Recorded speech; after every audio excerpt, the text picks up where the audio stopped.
De 9 a 11, La Mañana de la Diaria. Conducción, Martín Rodríguez. Producción, Mariana Cianelli. La Mañana de la Diaria. 9 horas con 3 minutos. Si es martes de julio y está mojado el pavimento y está medio trancado el tránsito y tenés un poco de frío y llegaste medio justo al estudio de la radio, la verdad es que tener una tacita de café caliente en la mano, empezar a establecer la conexión con las formas, con los sonidos, con las dinámicas propias de la luz que se prende y el programa que empieza, es algo que tiene efecto sedante. Y yo estoy en eso, bajando en este momento, porque después de una carrera de obstáculos por las calles de Montevideo, llegué a los estudios de la Diaria Radio para hacer otro programa de la Diaria, en este caso de La Mañana de la Diaria, que es un gusto compartir con ustedes y con Mariana Cianelli. ¿Cómo te va, Mari? Muy buenos días, ¿cómo están? Bueno, un día gris que en el estudio de la Diaria se hace sentir, visualmente sobre todo. Ya creo que podemos decir que ni gris, o sea, ya no vemos hacia afuera. Porque claro, a lo que ya tenía el día desde más temprano, por lo menos en mi barrio, en la zona de Palermo, más bien cielo cubierto, con llovizna, qué sé yo, ahora se le sumó una niebla densa. Capaz que ya estaba la niebla, pero capaz que en este momento se intensificó mucho, si es así, Se intensificó, ¿no? Sí, se intensificó. Y además también, en esto de contar un poquito cómo fue tu llegada al estudio, quiero simplemente advertirle a la audiencia que lleven paraguas. No se la jueguen, llévenlo, porque hay una lloviznita, o hubo cuando yo llegué, que termina mojando. Cuando yo llegué recién, más cerca en el tiempo, después que vos, no estaba lloviendo, pero hay mucha humedad y son esos días en los que la niebla se va a alternar con la llovizna y así seguiremos, quién sabe por cuántas horas. Y bueno, y la ciudad, el pulso de la ciudad, la zona en la que hay de repente escuelas, colegios, eso lo nota o se siente en esa parte de la cuestión, porque hay capaz que más autos haciendo tareas que en otras jornadas de repente la gente hace a pie, o hay una parte de la gente que hace a pie, entonces el tránsito se tranca un poquito más, surgen las ansiedades, los bocinazos, un poco así estaba la cosa. Recomendaciones para hoy: salir con paraguas y con tiempo. Ahora que pienso, yo no sé si escuché algún bocinazo o es mi ansiedad la que me hace proyectar los bocinazos que no sonaron, aunque la cosa estaba trancada.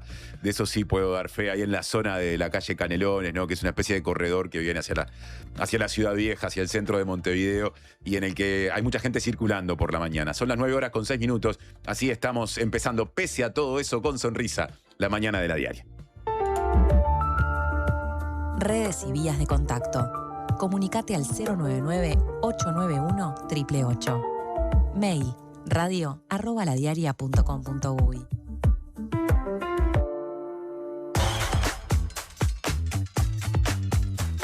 Y la portada de este 21 de julio, de este martes 21 de julio, tiene a la seguridad como gran tema. La foto, en este caso, es de Alessandro Maradei.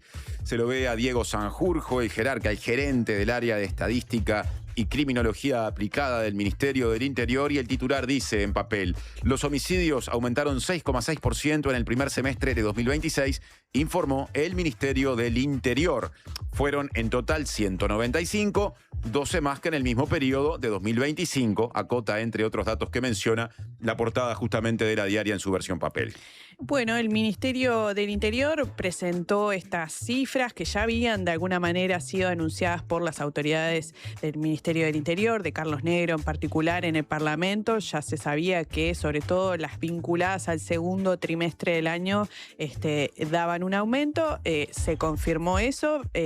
Hubo un descenso en el primer trimestre de los homicidios, pero en el caso del segundo trimestre aumentaron. Entonces, en total, en el semestre hubo ese aumento de 6,6%, particularmente de lo que se dijo ayer, que estuvo, como decías, el gerente general del área estadística y criminología aplicada, Diego Sanjurjo.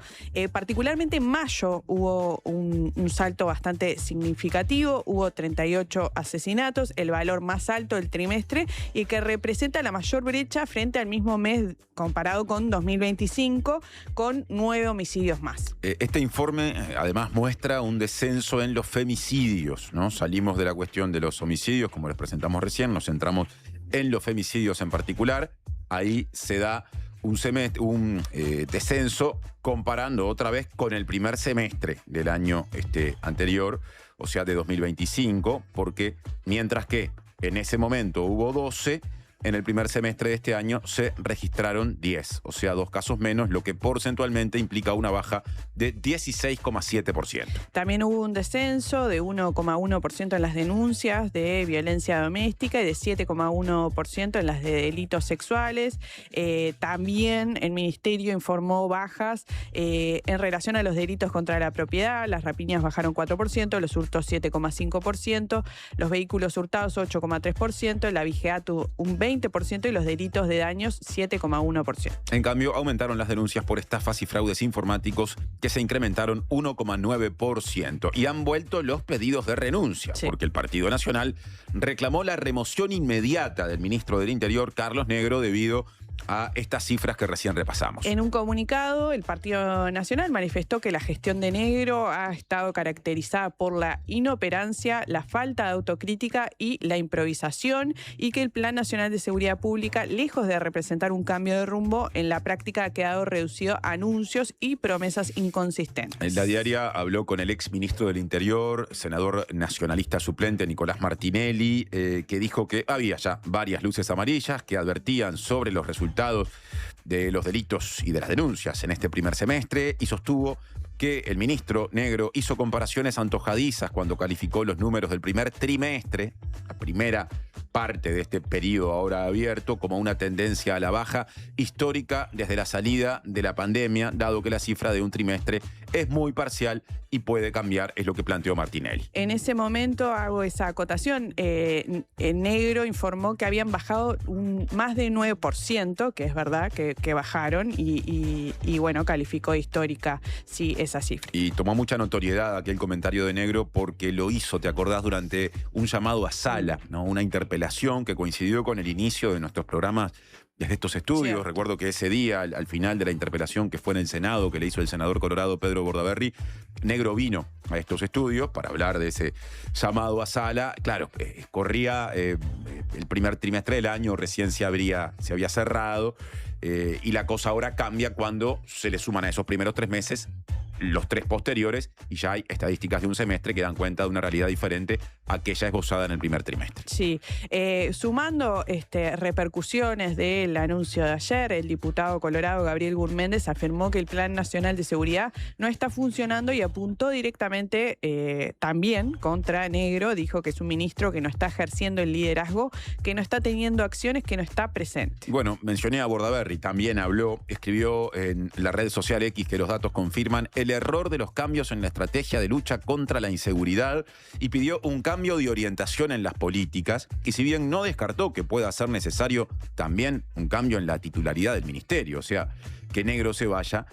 Acá viene un dato interesante que hoy vamos a abordar más adelante, porque él prefirió criticar especialmente la forma de trabajo del área de estadística y criminología aplicada del Ministerio del Interior, que es la que produce todas estas cifras, y que es dirigida por un militante del Partido Colorado, Diego Sanjurjo, que forma parte de los sectores que hacen a la otra ala, digamos, del Partido Colorado, ¿no? Los sectores que en su momento se nuclearon en torno al senador Andrés Ojeda, y dijo, para cerrar su crítica, Bordaberry, que las estadísticas de criminalidad deberían ser proporcionadas por el Instituto Nacional de Estadística. Aseguró que hubo propuestas de su partido, incluso del Frente Amplio, en ese sentido en la campaña electoral, y que a su criterio eso es lo mejor para evitar que haya sospechas sobre cómo se manejan políticamente o sobre eventuales intromisiones de criterios políticos en la elaboración de estas estadísticas. A Sanjurjo, desde Vamos Uruguay, lo han criticado varias veces, y ayer Bordaberry no perdió la oportunidad. Y además él ha sido criticado en particular por Bordaberry sobre este punto en particular. Hoy en Panorama Informativo estuvo en llamada Diego Sanjurjo, se le preguntó por estas críticas y prefirió no hacer declaraciones políticas. Está en un lugar en el que, aparte, yo no sé qué potestades tiene, pero digámoslo así, no es cómodo, no queda bien salir de ese rol técnico que incluso legitima que bajo un gobierno del Frente Amplio él siga ocupando el cargo para entrar en ese intercambio, que aparte en este caso tiene la doble incomodidad de que es con gente de su propio partido. Claro, es su propia interna. Claro. Otro asunto, el Frente Amplio repudió la reunión organizada por el Departamento de Estado de Estados Unidos y encabezada por el jerarca de esa área, Marco Rubio, contra lo que se definió como terrorismo de extrema izquierda, asunto que mencionamos el viernes pasado y del que se sigue hablando. En una escueta declaración, la mesa política del Frente Amplio afirmó que Estados Unidos convocó a esta actividad bajo un título engañoso y que se promovieron discursos de odio insultantes contra integrantes de la fuerza política que fueron rechazados en todos sus términos. Recordemos que en esa instancia Marco Rubio dijo que el terrorismo de extrema izquierda representa hoy una amenaza única y distintiva, textualmente lo dijo así, y también mencionó, entre otros grupos que a su criterio tienen esa característica, nada menos que al Movimiento de Liberación Nacional Tupamaros. Las afirmaciones de Rubio se dieron en el marco de una reunión con representantes de 66 países, entre ellos estuvo Uruguay, y en ese ámbito se anunció una nueva política de restricción de visas dirigida a miembros de grupos terroristas de extrema izquierda y otros grupos afines. Lo estamos viendo en la foto, le cuento a la gente que nos sigue por radio, en la emisión de streaming hay una fotografía del ministro de Relaciones Exteriores, Mario Lubetkin, porque ayer habló de esto. Le hicieron preguntas al respecto en una rueda de prensa y dijo que no admite que se trate a ninguna fuerza de este gobierno de esa manera, o sea, como lo hizo Estados Unidos. Hasta acá llegamos con el repaso informativo, ¿no?, de algunos de los destaques de la diaria de hoy. Vamos a retomar contenidos de la diaria, como siempre, en el segundo 50% del programa, cuando pasemos las 10 de la mañana y llegue ese bloque intermedio donde leemos más noticias. Y les contamos que, por ejemplo, a nivel del Parlamento seguirá fuerte el trabajo en torno al proyecto de ley de rendición de cuentas. Sí, a las 10 está previsto que vaya el Ministerio de Industria, Energía y Minería, en particular sobre una serie de artículos que se incluyeron en la rendición para modificar la ley de medios, que estuvimos en el programa analizándolo. Pero también a las 16 va Cancillería. Bueno, lo mencionamos a Lubetkin, hoy va a ser día de Lubetkin seguramente en el Parlamento. ¿Qué les proponemos hoy? ¿Cuál es nuestra agenda? Una agenda triple, podríamos decir. Viene surtido el programa, porque en un ratito estará en estos estudios el flamante comisionado penitenciario, o mejor dicho, parlamentario para el sistema penitenciario, Daniel Radío, que, bueno, va en primer término a hablar de cuáles son sus planes para una gestión que recién empieza, porque recordemos que la Asamblea General lo eligió el miércoles pasado, no pasó ni siquiera una semana. El cuadro de situación, el punto de partida también va a estar arriba de la mesa y eso nos llevará a hablar de una cantidad de problemas que hay en un sistema carcelario que es un verdadero drama a nivel nacional desde hace mucho tiempo.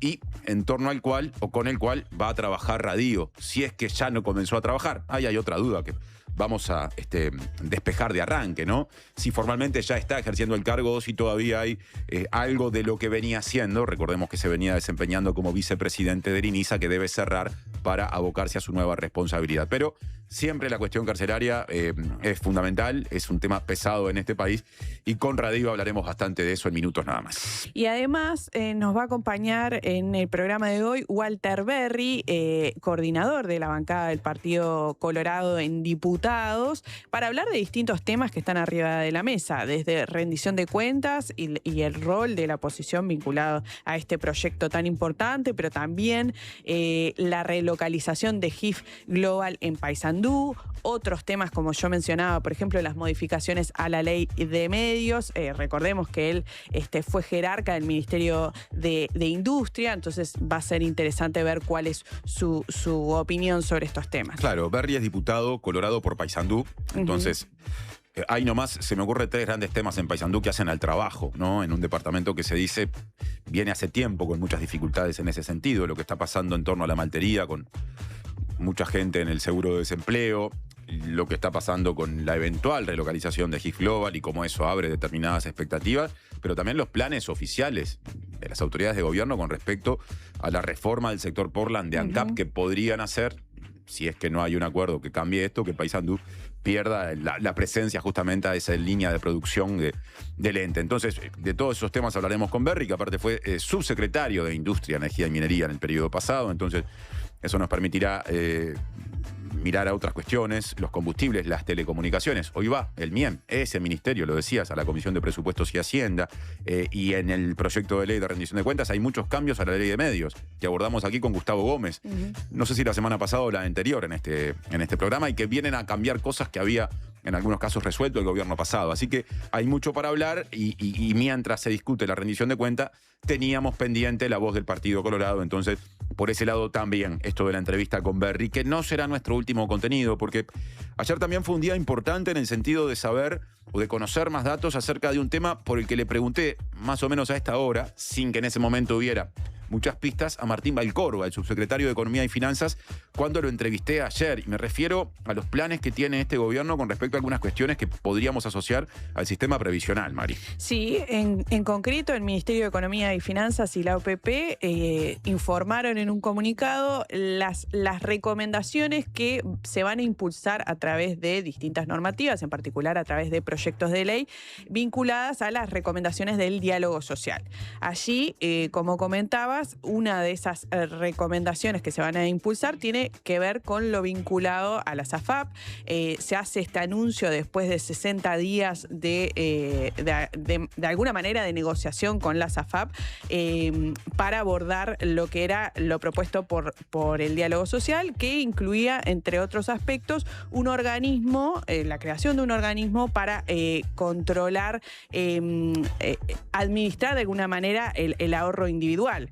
Bueno, se sacó un comunicado que vamos a estar detallando contigo, Martín, en el programa. Sí, porque lo que el gobierno, cerrando ese periodo de intercambio abierto con las AFAP, comunicó en un comunicado conjunto entre el Ministerio de Economía y Finanzas y la OPP, es que ese plan, o eso que estaba contenido en el documento final del diálogo social sobre protección y seguridad social, de que una especie de organismo estatal se encargara del manejo de las cuentas de ahorro individuales, bueno, eso no se va a aplicar así. O sea, las AFAP van a seguir teniendo un rol en eso, en un contexto de comisiones que irán a la baja, de una serie de ajustes tendientes a potenciar los ingresos jubilatorios, o sea, la calidad de las prestaciones, pero no se va a tomar el camino que el documento final sugería tomar. Era una recomendación, recomendaba tomar. Esto ayer se lo preguntamos a Valcórdoba y él dio a entender que no se iba a ir por ahí, aunque no quiso decir mucho más. Bueno, a las horas salió este documento que viene a ser, bueno, una de las consecuencias de eso que se trabajó en el diálogo social. Me pregunto, mientras el gobierno, está muy fresca todavía esa comunicación del gobierno, con qué recepción en sectores que participaron del diálogo y que incluso con respecto a las AFAP, desde una mirada crítica, proponían cambios mucho más profundos que el documento incluyó como recomendación, que ahora ni siquiera es el que se va a aplicar, ¿no? Sí, sin duda esta información del MEF y la OPP va a dar que hablar. Bueno, yo tengo mensajes para leer.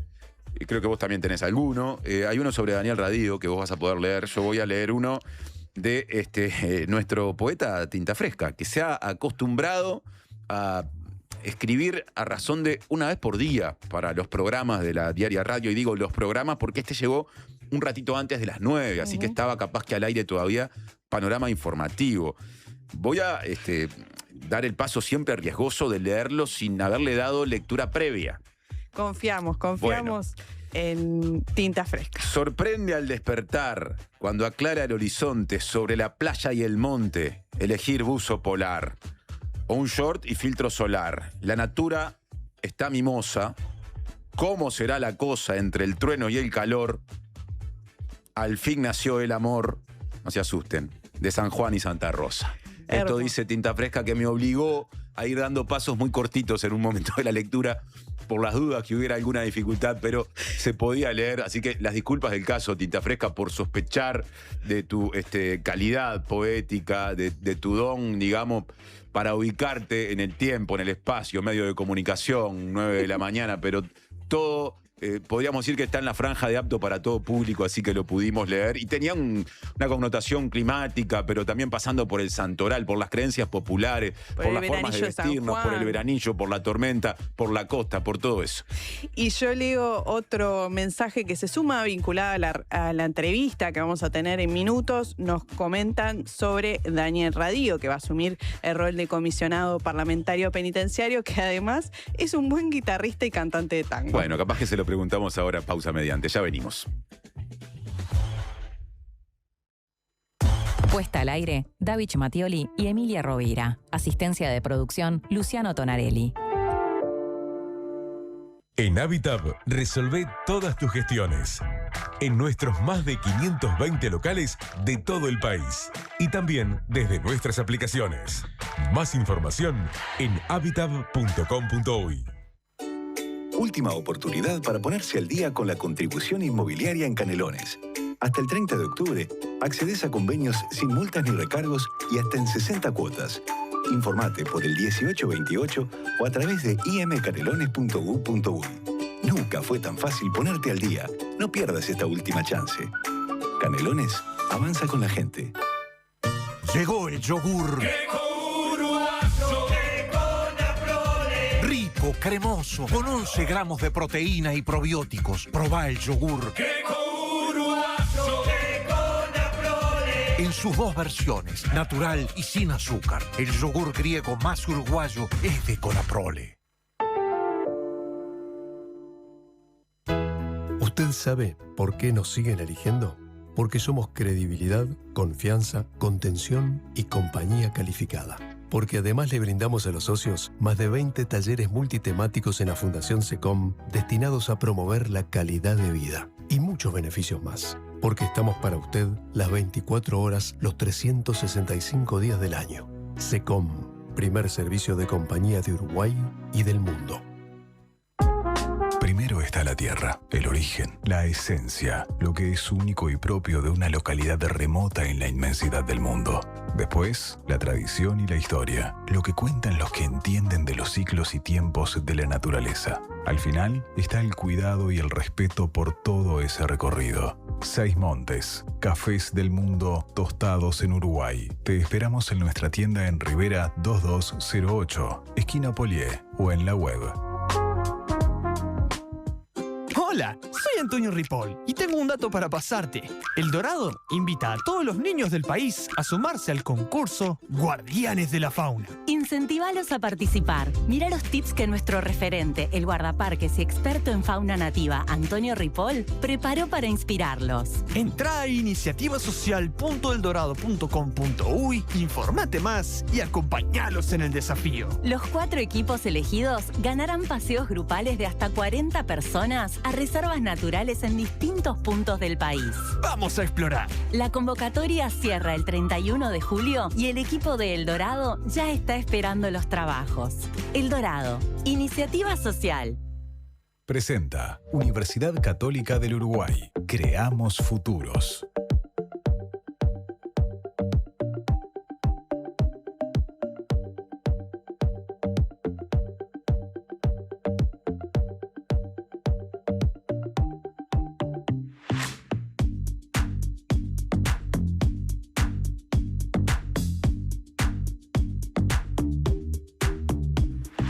...9:25, momento de entrevista. El miércoles de la semana pasada, la Asamblea General eligió por 99 votos en 101 a Daniel Radío como nuevo comisionado parlamentario para el sistema penitenciario, lo que lo erigió en la tercera persona en ocupar ese cargo desde el año 2005, cuando Álvaro Garcé asumió la responsabilidad que más acá en el tiempo tuvo como titular a Juan Miguel Petit. Radío pertenece al Partido Independiente, del que fue diputado en 2 períodos, es médico de profesión.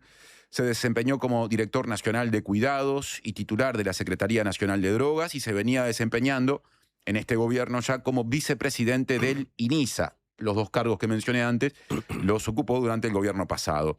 ¿En qué contexto va a asumir su nueva responsabilidad? Ahora, hablando estrictamente de la situación del sistema carcelario, bueno, algunos números. Según el último informe anual sobre la situación del sistema penitenciario presentado durante el ejercicio de Petit, que se hizo público el año pasado y refiere a la situación carcelaria del año anterior a ese, o sea, del 2024, Uruguay cerró ese año con 16.624 personas presas. Hoy hay más. Y se encontraba en ese momento 13º en la lista de países con mayor tasa de prisionalización en el mundo, con 456 personas por cada 100.000 habitantes. El primero es El Salvador, a nivel mundial, con 1.659 por cada 100.000. Aquel informe de Petit expresaba que 46% de la población privada de libertad al final de 2024 sufría tratos crueles, inhumanos o degradantes, 37% vivía en centros con insuficientes condiciones de rehabilitación y tan solo 17% lo hacía en cárceles con suficientes oportunidades socioeducativas para su integración social. Este va a ser uno de los grandes temas, o el gran tema, la situación del sistema carcelario, que abordaremos con Daniel Radío, el nuevo comisionado parlamentario para ese sistema, que ya está en la mesa de la mañana de la diaria. ¿Qué tal, Daniel? Bienvenido, buen día. ¿Qué tal? Buenos días. Un saludo para vos y para la gente que está escuchando. Todo pasó muy rápido. Hace bien poco, el miércoles pasado, la Asamblea General te designó oficialmente como nuevo comisionado parlamentario para el sistema penitenciario. Te venías desempeñando como vicepresidente del INISA. Formalmente seguís en ese cargo, ya lo dejaste, has asumido como comisionado o hay que cumplir con determinados requisitos previos para que eso se concrete. ¿En qué está todo eso? Burocrático, si se quiere. Sí, pero no es burocrático. De hecho, no asumí. Y estoy integrando el directorio de INISA. ¿No? ¿Sabés que formalmente no existe el vicepresidente de INISA? Soy director de INISA, ¿no? Ajá. Y no asumí, por eso no es burocrático, es más que burocrático, ¿no? Pero yo creo que todavía tengo un compromiso ahí en INISA y que tengo que esperar que se resuelva bien la sucesión, digamos, que el directorio quede integrado, digamos, vestir un santo para vestir otro, no. Entonces me parece que es muy importante. Hay un proyecto en INISA, estamos trabajando, me parece que hay que cuidar eso, ¿no? O sea que vas a estar unos días más, entiendo, seguramente. capaz que algunas semanas más, ¿está bien dicho así? No tengo idea. Ajá. Va En a INISA, depender de la voluntad del presidente de la República, ¿no? antes de pasar a desempeñarte en la oficina del comisionado parlamentario para el sistema penitenciario. Ahí dije oficina porque es un cargo que siempre personalizamos, ¿no? Garcés primero, Petit después, ahora vos, pero yo supongo que hay una cierta estructura en torno a ese cargo que depende del Parlamento, por eso te eligió la Asamblea General. ¿Con qué recursos cuenta el comisionado, contarás vos para trabajar? Está muy bien eso que tú decís, porque en realidad, a ver, vos es que yo fui legislador más o menos 10 años, 10 años, y de esos 10 años, los 5 primeros, el comisionado era Garcés, y cuando Garcés se fue, yo pensé, qué difícil va a ser, y después vino Petit, que hoy vuelvo a decir lo mismo, qué difícil va a ser, ¿no? Porque la verdad es que tuvimos 2 muy buenos comisionados parlamentarios. Pero es como tú decís, y sobre todo en este último periodo se apostó a la institucionalización, y lo que hay es una oficina que además, pese a que no hay comisionado, ha seguido trabajando, ¿no? Tiene personas responsables de despacho que trabajan y que siguen haciendo cosas, y que es tiempo de colaborar con ellos. Yo voy a ser el primero que no voy a ser abogado, ¿no? Me parece que una desventaja comparativa, por decirlo de alguna manera, ¿no? Yo te presentaba recién, vos sos médico. Soy médico, sí. ¿Médico general? Sí, estudié medicina familiar y comunitaria, a pesar de que fui residente de medicina familiar y comunitaria y hice los 3 años del posgrado, pero nunca di la prueba final, o cuando iba a dar la prueba entré de legislador y nunca más la di la prueba. ¿Y cómo surge tu vínculo con la temática carcelaria, que seguramente haya sido un elemento de peso al momento de que te eligieran en un contexto en el que había otras personas también postuladas? Sí, muchas cosas, ¿no? Pero entre otras, que fui 10 años integrante de la Comisión de Seguimiento de la Situación Carcelaria, ¿no? Es un tema que no le gusta a todo el mundo, ¿no? Decía el otro día la senadora Betiana Díaz, no es que nos estábamos pechando por integrar esa comisión, más bien lo contrario. Pero a mí me pareció una experiencia muy rica aquella. Y hoy mira vos las vueltas de la vida, ¿no? Yo decía en la introducción que la Asamblea General te eligió por 99 votos en 101. Hubo apoyo de los 3 partidos mayoritarios, el Frente Amplio, el Partido Nacional, el Partido Colorado, también de tu partido, que tiene una banca, el Partido Independiente. Se opuso Identidad Soberana, de ahí la diferencia de 2 votos, porque sus integrantes votaron en contra y tiene 2 bancas. Y también se opuso, o por lo menos no entró a sala, Cabildo Abierto. Si bien, por ende, las voces críticas del rol que vas a desempeñar son pocas, claramente minoritarias, hubo o se escucharon naturalmente en las horas previas al debate y en el día de la votación, y una de las cosas que se dijeron fue algo así como: las y los parlamentarios ya tienen suficientes potestades como para ir a las cárceles y saber de primera mano lo que está pasando. Entendemos que no es necesario que exista la figura de un comisionado parlamentario. ¿Por qué vos entendés que sí? No, yo Una de las cosas que se ha dicho, por ejemplo, es el comisionado nos cuenta cosas que ya sabemos. Eso primero no es verdad, porque a partir del trabajo de la oficina del comisionado se sabe con mucha precisión cosas que seguramente no todos los legisladores sabían. Yo te insisto, yo durante 10 años integré la comisión y para mí eran muy ricas las reuniones de la comisión bicameral con el comisionado. Aprendíamos muchas cosas, la verdad, sabíamos muchas cosas, pero además porque ha tenido una actitud propositiva. Muchas de las propuestas contenidas en el libro blanco de la reforma penitenciaria, Que viene del periodo pasado, ¿no? sí, y que ahora se retoman, y estaban presentes los informes anuales del comisionado parlamentario. O sea que eso no es la mitad de la verdad. Yo creo que el rol es muy importante. Este, los legisladores no están inhibidos igual de ir a hacer todas las cosas que quieran hacer. Me parece que eso está muy bien, que lo hagan. Pero yo creo que una oficina especializada con este tema y por la magnitud que tiene este tema, las cárceles, en lugar de formar parte del circuito de la seguridad, forman parte del circuito de la inseguridad, y me parece que entonces hay mucho para hacer ahí, ¿no? Si fuera, podríamos decir un discurso así en un contexto en el que estuviera todo resuelto, ¿no? Pero me parece que aún con el comisionado no está todo resuelto, ¿sí? Como si nos sobrara, ¿no? Como si tuviéramos margen para... Parece que hay que tener un poco de mirada autocrítica todos nosotros, ¿no? Que somos corresponsables, en definitiva, de lo que nos pasa en el sistema carcelario, ¿no? A veces dice que una de las críticas que se hacen en general es que somos muy buenistas, ese otro discurso de te entran por una puerta y salen por la otra, porque se apuesta a la casuística, ¿no? Dice que siempre alguien conoce un caso de que una persona que le dieron una pena que fue, parece que muy leve. Pero cuando vos mirás la globalidad, vos decís, en lo cualitativo la privación de libertad en Uruguay está complicada, ¿no? En lo cualitativo y en lo cuantitativo, eso que tú decías al principio, creo que en América solamente El Salvador, Cuba y Estados Unidos tienen más presos por habitante que Uruguay. O sea que en lo cualitativo y en lo cuantitativo estamos muy mal, ¿no? Me interesa ahora centrarme en los planes o en tu plan de trabajo. A vos te eligió la Asamblea General, como ya lo dije, pero previamente, días antes, horas antes, tu postulación fue elevada a la Asamblea General desde una comisión especial parlamentaria que se creó justamente a los efectos del proceso de elección de un nuevo comisionado. Y vos, como todas las personas que se postularon, tuviste la oportunidad de presentar tu plan ante esa comisión, que le dio el respaldo a tu candidatura y entonces recién ahí la elevó. ¿A qué apunta ese plan? ¿Cuáles son sus ejes? Yo la primera cosa es que espero ser un digno sucesor de quienes me precedieron. Espero ser un digno sucesor y no tengo pretensiones refundacionales. Yo, en general, hace rato que no soy muy revolucionario en los roles que asumo. Más bien lo contrario, soy pero entonces tengo algunas ideas que seguramente a otros se le ocurrieron antes. La cuestión es si tengo mayor capacidad de... yo creo que yo te decía recién, las cárceles son parte del problema en lugar de ser parte de la solución, ¿no? ¿Y por qué? Porque las cárceles son criminógenas.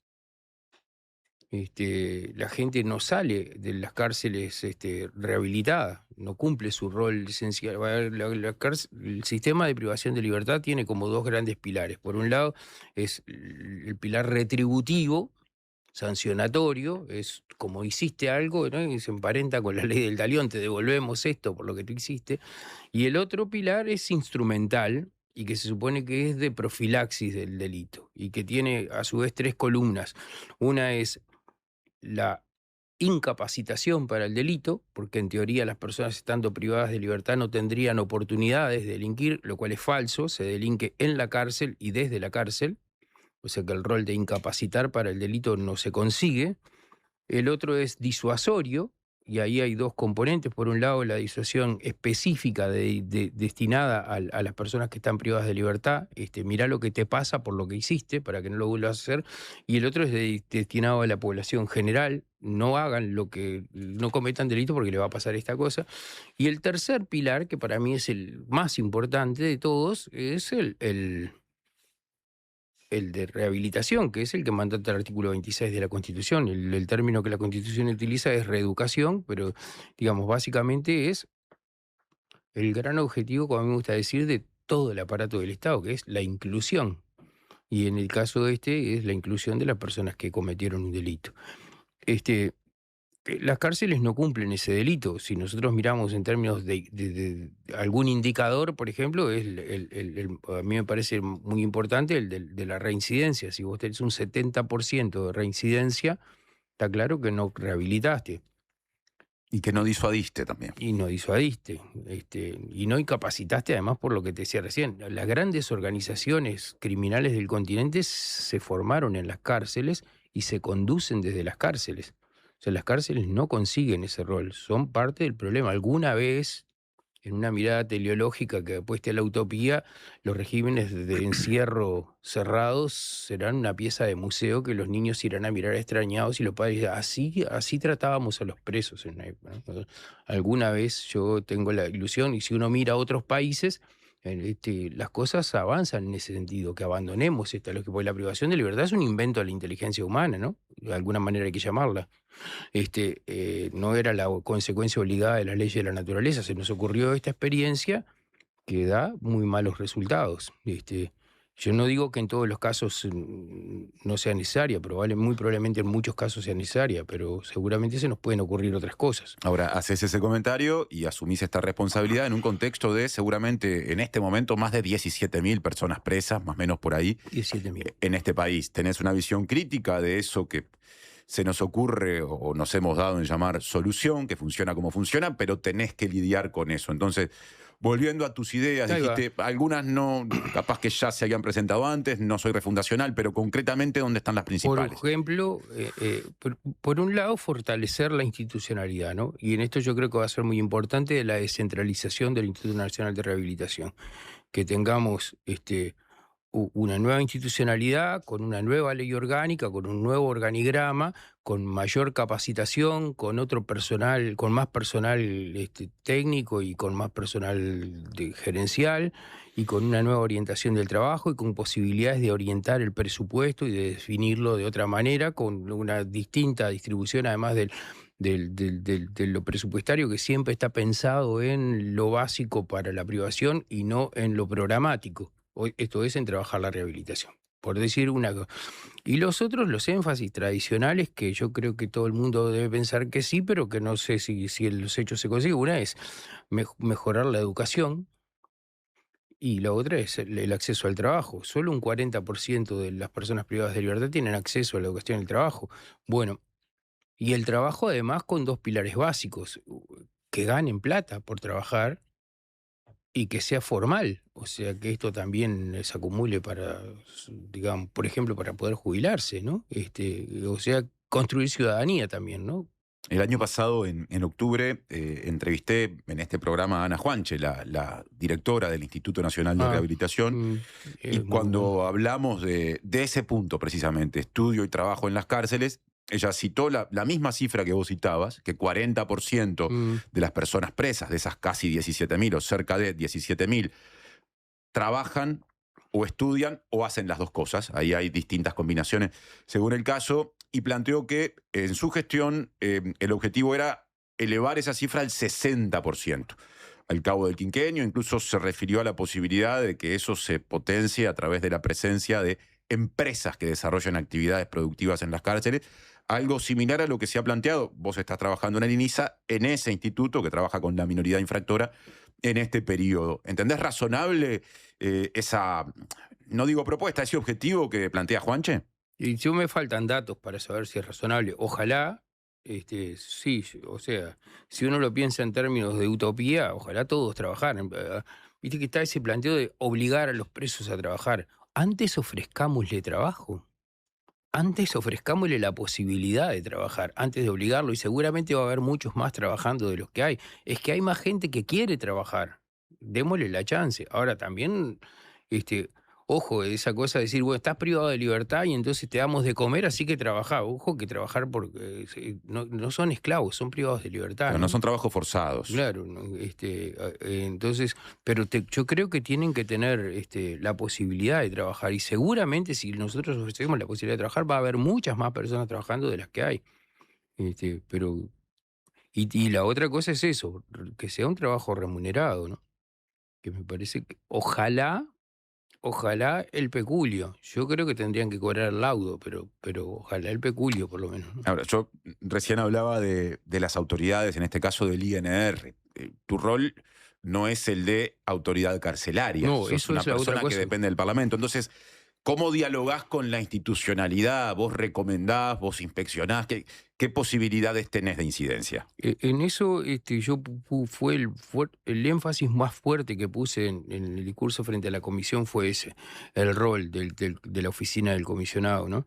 El comisionado no es el gran reformador, el comisionado es los ojos, los sentidos del Parlamento, la interfase de contacto entre el Parlamento y el sistema carcelario, y a partir de ahí la posibilidad de hacer recomendaciones y yo creo de constituirse en una mesa de diálogo interinstitucional.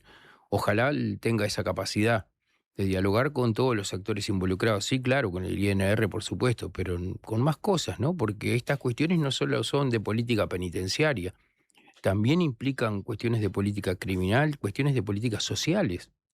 Y entonces en la mesa seguro hay muchos más actores de los que en principio se nos pueden ocurrir, ¿no?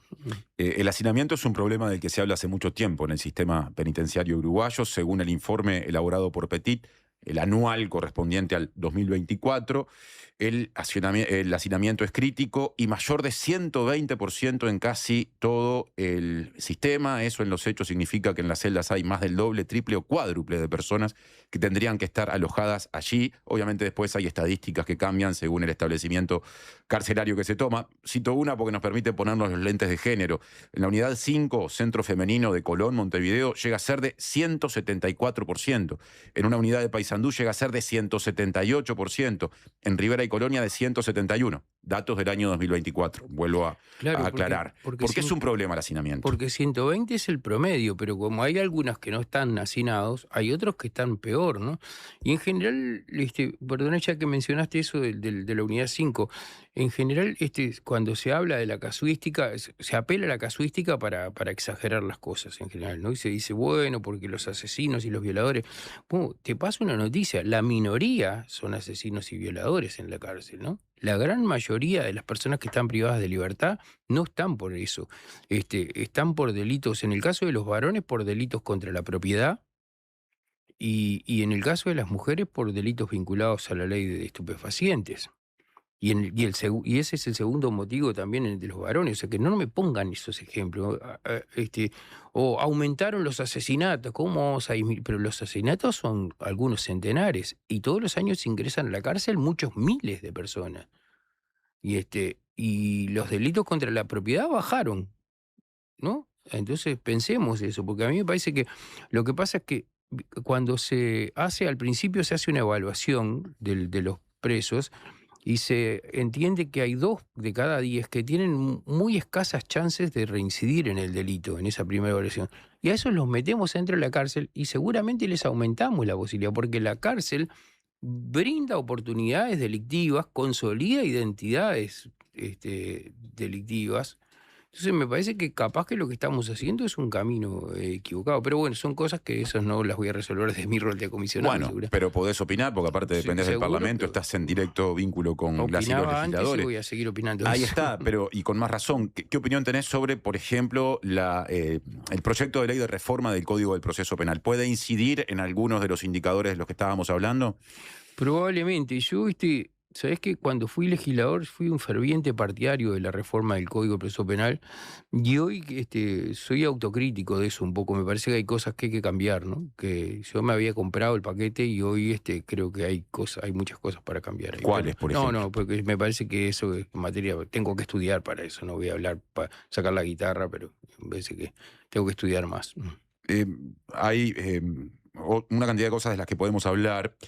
En este gobierno, por ejemplo, se plantearon planes asociados a, bueno, a distintas poblaciones que van a ese universo donde hay casi 17.000 personas, que son las cárceles en Uruguay, que creo que tienen que ver con esto de, bueno, de empezar a discernir quiénes están ahí, por qué están, qué características tienen, dentro de lo que se puede en un marco de hacinamiento, de amontonamiento de gente en pocos espacios. Bueno, y a su vez clasificarlos, ¿no? Bueno, pero a eso voy, porque el 2 de marzo, cuando habló ante la Asamblea General, este año, haciendo el balance del que fue su primer año de gobierno, el presidente Yamandu Orsi, habló del plan de construir 2 nuevas cárceles de máxima seguridad ubicadas en predios militares para delincuentes de alta peligrosidad, por ejemplo, vinculados a grandes organizaciones delictivas, ¿no? Capos, de repente, de organizaciones de estas que tienen cada vez más presencia en la región y también incidencia en nuestro país y explican una parte de las cifras de homicidios. Eso por un lado. Por otro lado, Ana Viña, que es asesora en políticas penitenciarias del Ministerio del Interior, declaró hace poco, por ejemplo en Búsqueda, que se apuesta a algún tipo de dispositivo que haga que, al menos en algunas cárceles, la población primaria esté separada del resto. Tomando la estadística que vos decías, hay un porcentaje de gente que en realidad podría perfectamente salir de la cárcel rápido sin que eso implique que se vincule a otras formas de delito más peligrosas. ¿Qué te parece ese encare? 2 cosas respecto a eso. Primero, que está muy bien que hay que reclasificar en función de muchas cosas.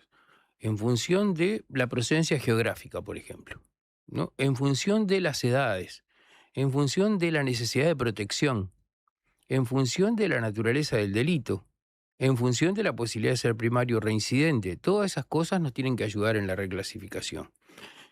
La siguiente cosa es que la política de construcción de cárceles es estrictamente necesaria y absolutamente insuficiente, porque implica correr el problema de atrás. Siempre vamos a estar construyendo cárceles si no hacemos más que institucionalizar el problema, digamos, ¿no? Ahí habrá que revisar cosas, a lo mejor contrario a lo que indica el termómetro de la opinión pública. ¿En qué pensás? ¿En potenciar medidas alternativas, por ejemplo? Bueno, todo eso. A ver, yo he dicho más de una oportunidad que las cárceles están construidas sobre el paradigma correccional. Y hoy el paradigma correccional está en cuestión. Capaz que no de manera expresa, pero se oyen muchas voces que dicen, estos tipos no son rehabilitables. Y si yo no pienso que no son rehabilitables, entonces voy a las otras cosas, a incapacitar para el delito. Nada más. Los tengo presos porque mientras que están presos no delinquen. ¿Creen eso? En realidad eso es absolutamente falso. Ya te digo, las organizaciones criminales se conducen muchas veces de las cárceles. Pero entonces no necesito institutos de rehabilitación, necesito depósitos de personas para privarlas de libertad, soluciones provisorias de invisibilidad, lugares en donde la gente está ahí, nadie las ve, no están tiradas en la calle, que es lo que parece que le preocupa a mucha gente, y están, bueno, me parece que eso no resuelve los problemas.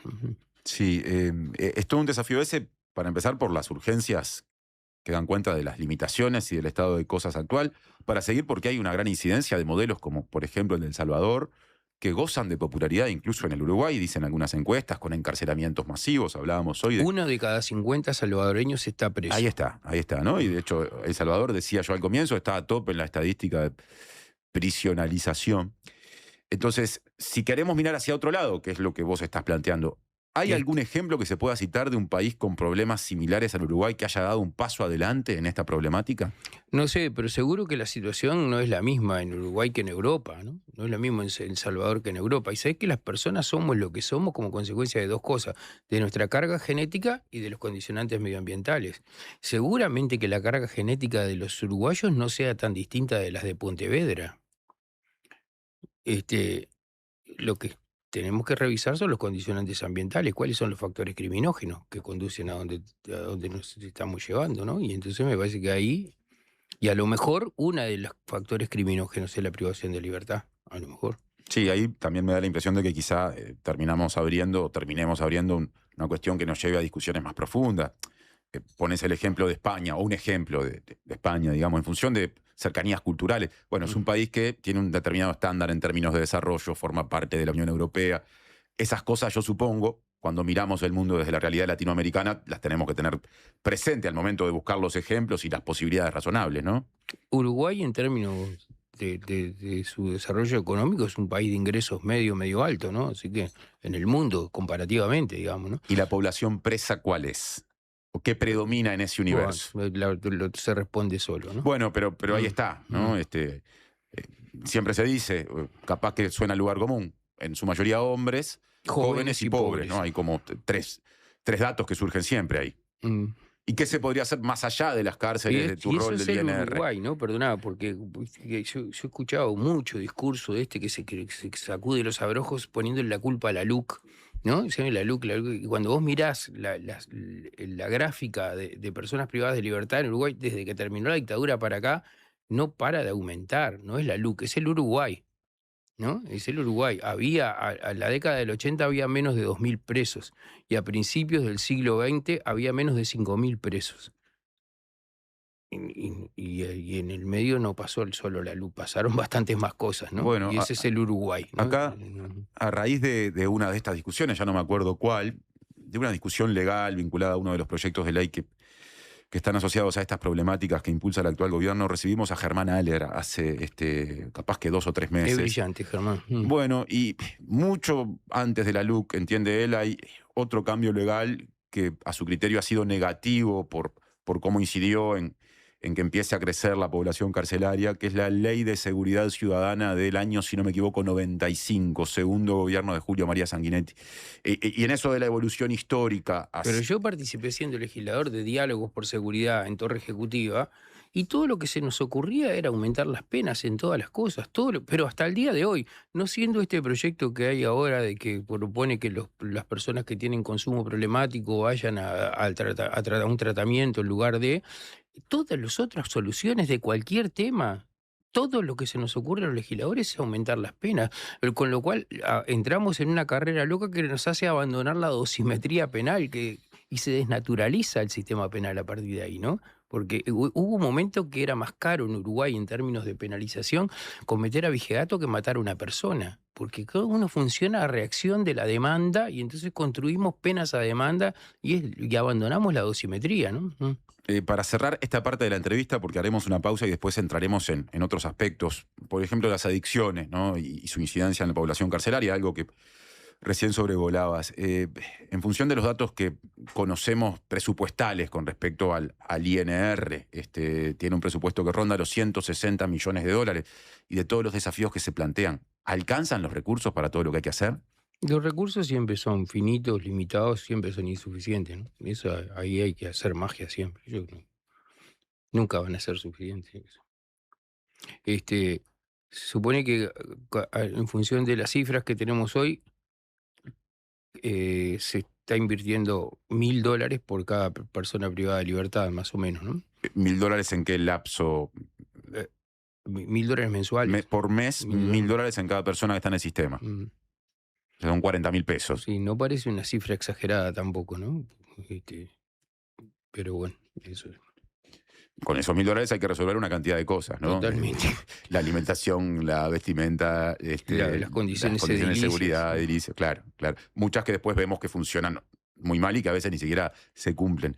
9:56. Hacemos una pausa y retomamos el diálogo con Daniel Radio.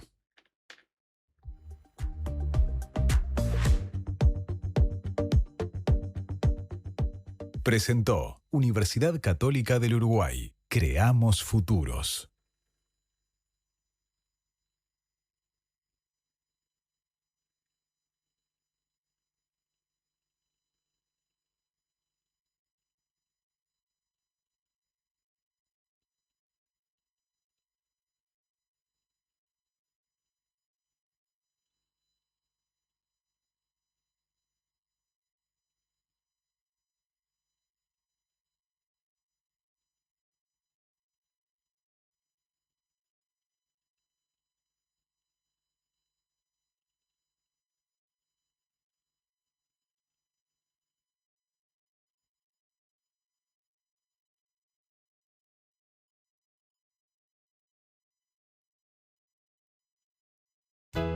¿Usted sabe por qué nos siguen eligiendo?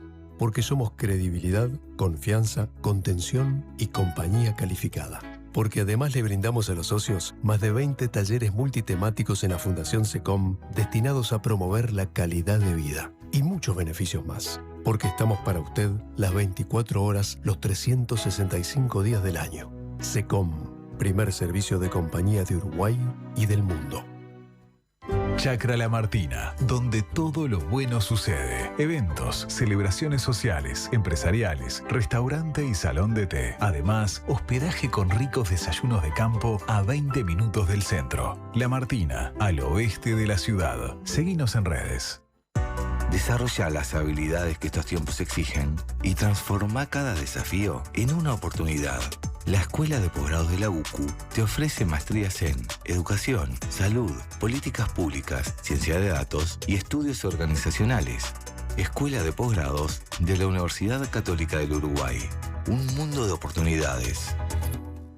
Nuestro periodismo hecho radio. 97.9. La Diaria Radio. Siempre hay una librería cerca tuyo y la mejor forma de cuidarla es comprando ahí tus libros. En La Diaria amamos las librerías y el amor es correspondido. Por eso con tu suscripción accedes a un 15% de descuento en las siguientes librerías de Montevideo: Guarida, La Libélula, Lannister, Afrodita, Pocho Libros, Librería Montevideo, Lotremont, Oso Libros, Lecturas Cómics y Librerías El Virrey. Leer tiene beneficios. La Diaria. El Instituto Nacional de Colonización abre llamado para el Polo de Desarrollo Lechero de Florida. Las postulaciones serán para unidades de producción familiar. Los predios contarán con 145 hectáreas promedio, vivienda y sala de ordeño. Este proyecto colonizador ofrece la oportunidad de integrarse a la gestión asociativa del campo de forraje y de la tecnología del riego. Inscripciones del 13 de julio al 14 de agosto en todas las oficinas del país. Requisitos y detalles de los llamados en colonización.com.uy. Instituto Nacional de Colonización. Tierra para vivir y trabajar en el campo. En Habitat resolvé todas tus gestiones. En nuestros más de 520 locales de todo el país. Y también desde nuestras aplicaciones. Más información en habitat.com.uy. Presenta Suzuki, el mejor valor de reventa en el mercado.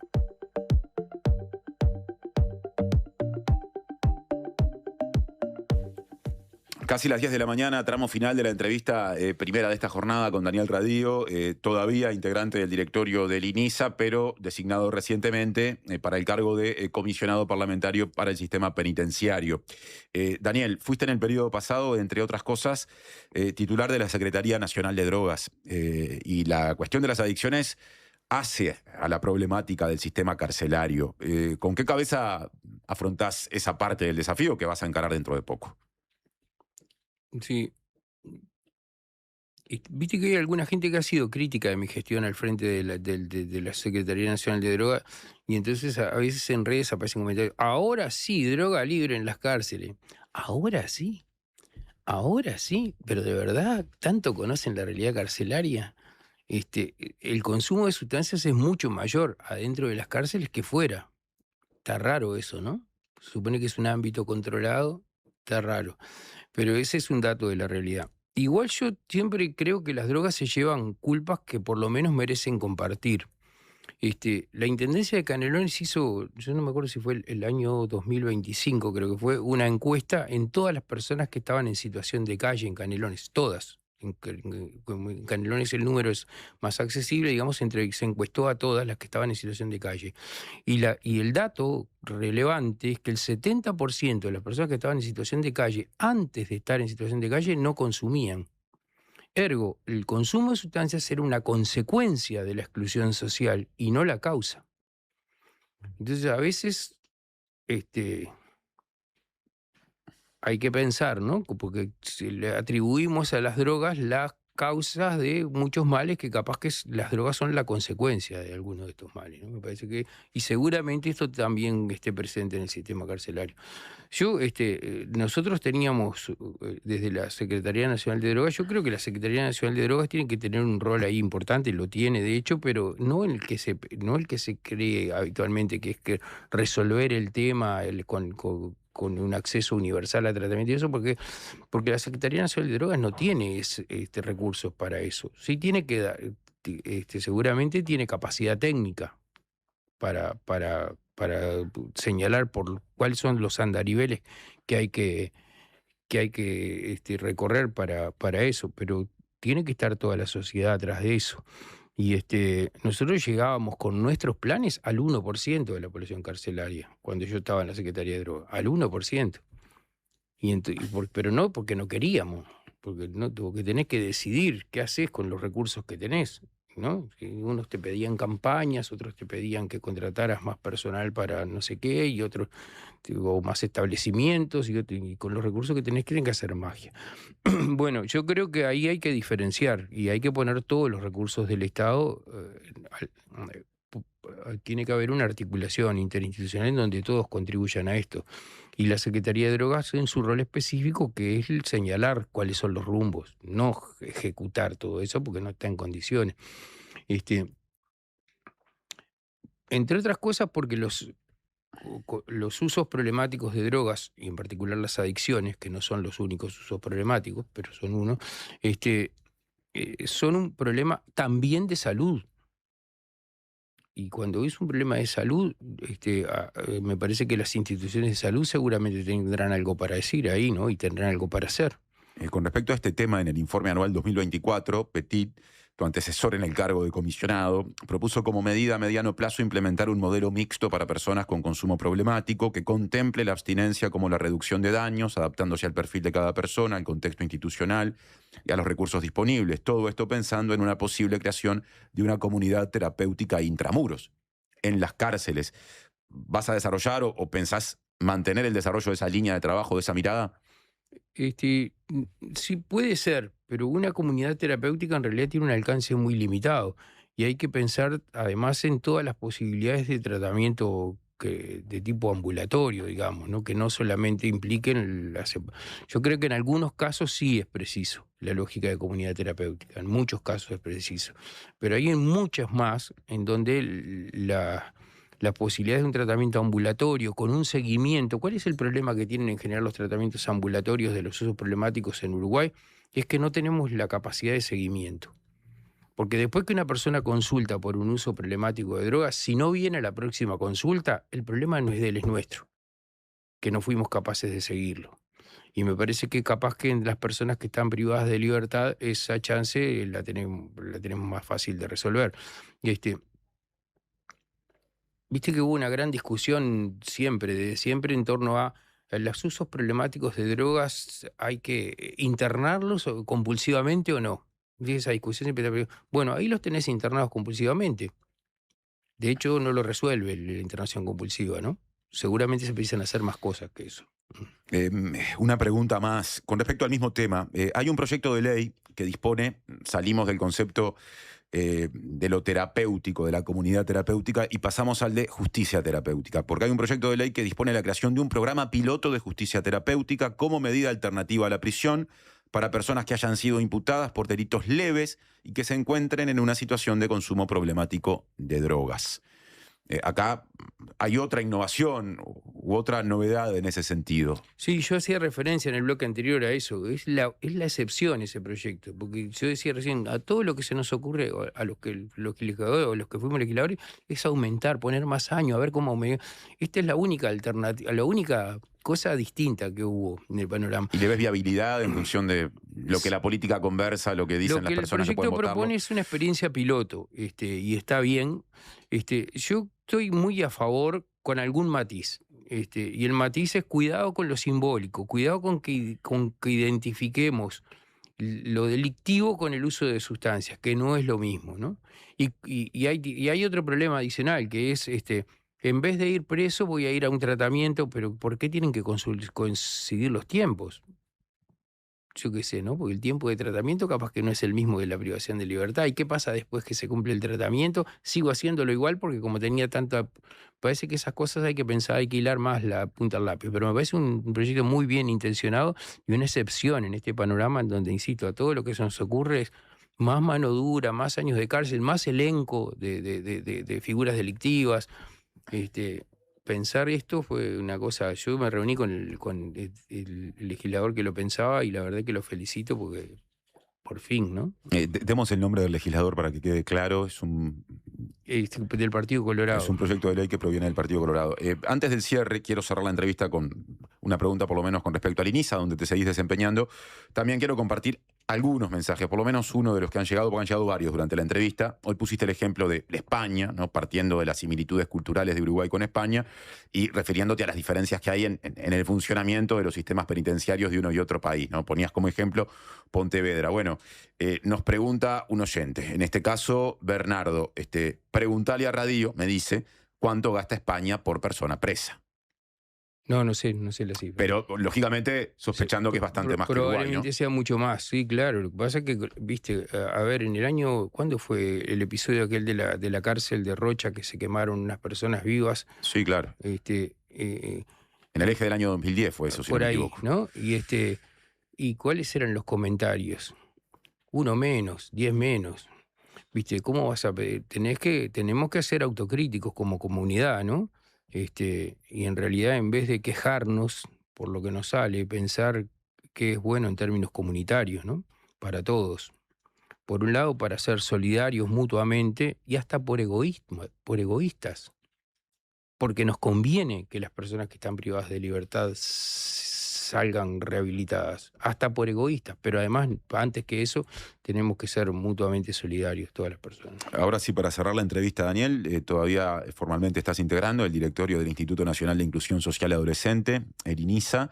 Fuera de aire, en la pausa, hablábamos de esto de los recursos por persona recluida. En el caso del INISA, la relación es bien distinta que la que se da en el mundo del INR, de las cárceles para personas adultas. Allí vos entendés que hay muchos más recursos y me decías que los niveles de reincidencia son menores que a nivel de la población mayor. Háblame de eso. Son mucho menores, pero es verdad que tenés algunas ventajas comparativas a priori, ¿no? Una es que son mentalidad, cerebros jóvenes y con otra ductilidad y con otra posibilidad de trabajar sobre ellos, y la segunda es que no son personas que están inveteradas en el mundo del delito, sino que muy probablemente, como son más jóvenes, todavía tenés más chance de evitar y de cortar los vínculos delictivos. Pero además, yo quiero recordar que hace una punta de años era el tema en Uruguay, de lo único que se hablaba era de la minoría infractora, se decía así además, ¿no? Y había que bajar la edad de imputabilidad porque estos adolescentes, y hoy no es el tema. Sin perjuicio de que hay adolescentes que cometen delitos, yo creo que la creación del INISA fue un acierto. Hoy nosotros tenemos un trato, sin perjuicio de que hay cosas que fallan, ¿no? Siempre fallan, pero hoy los muchachos que están en INISA no son números. Son personas donde los educadores les conocen su historia familiar, su historia personal, su patología, todo. Y eso me parece que contribuye a que haya más posibilidades de lograr la inclusión. Sobre el cierre, Rodrigo Martínez es el nombre del diputado suplente del Partido Colorado que presentó el proyecto de ley de justicia terapéutica. Sí. Y además llegó bien temprano un mensaje que decía que Daniel Radio, además de ser todo lo que dijimos que fue en términos políticos, profesionales, también toca la guitarra. Eso nos dijo un oyente que no sé si tiene un dato confiable o no. A ver qué dice el entrevistado. Va bien rumbeado, digamos. Me gusta mucho la guitarra. Bueno, me gusta mucho la guitarra. Se ve que te conoce. Papá era guitarrista y de ahí tengo una relación personal con algunos guitarristas que siempre me están enseñando cosas, ¿sí? Muy bien. Negro Covelli, por ejemplo. Muchas gracias, Daniel, por la visita. Al contrario, ustedes. Seguiremos hablando. Tiempo de pausa. Vendrá Mariana Cianelli con más noticias. Se prepara Walter Berry, diputado del Partido Colorado, porque hay muchos temas para hablar y queremos tener una mirada desde ese partido, porque hemos ido repasando otras en días anteriores. Queda mucho de la mañana de la diaria. Presentó Suzuki. Tu nuevo auto ya tiene un comprador. Tenemos una buena noticia. Si tu cédula termina en 7, podés afiliarte a Médica Uruguaya a través de FONASA. Elegir Médica Uruguaya es optar por un sistema de salud que evoluciona con tecnología y un equipo médico de primer nivel comprometido con la salud de los uruguayos. La salud que avanza es uruguaya. Médica Uruguaya. Por más información, comunícate al 2487-4950. Para tu hogar o tu empresa, Clear Water. Instala equipos de agua purificada directo de red, sin bidones y con mantenimiento incluido. Escribinos al WhatsApp 097-474-387 con la palabra radio.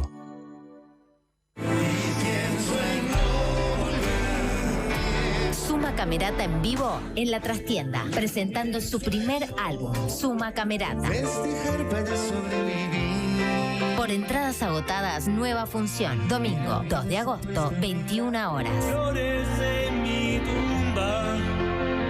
Suma Camerata en vivo en La Trastienda. Localidades limitadas disponibles en Pass Line. Invita Bizarro. Subí el volumen. Llegó la diaria Radio La FM en el 97.9. La salud visual es un derecho. En Óptica Guzmán te ofrecemos precios populares y productos de calidad. Tenemos descuentos para afiliados a todos los sindicatos. Seguinos en Guzmán Óptica. Visítanos en Colonia 1457 bis, casi Barrio Zamorín, en la parada del ómnibus. Óptica Guzmán. Vení a ver. En la edición de julio de Le Monde Diplomatique Uruguay, Donald Trump festeja los 250 años de independencia de Estados Unidos con mucho más que prepotencia. En el dossier sobre la ruleta de silicio, los mercados predictivos buscan cambiar el ciudadano por el apostador, amenazando la democracia. En la región, el Río de la Plata aparece en el radar de Palantir. Colombia se suma al escudo de los procónsules con De la Espriella, el Milei colombiano, y recorremos la ruta atlántica de la cocaína hasta África. Además, ¿hasta dónde cederán Ucrania y Rusia? India se mira en el espejo de Israel y el futuro incierto de las ruinas de Palmira. Suscríbete en lemonde.uy y recíbelo en tu casa. Le Monde Diplomatique, la diaria.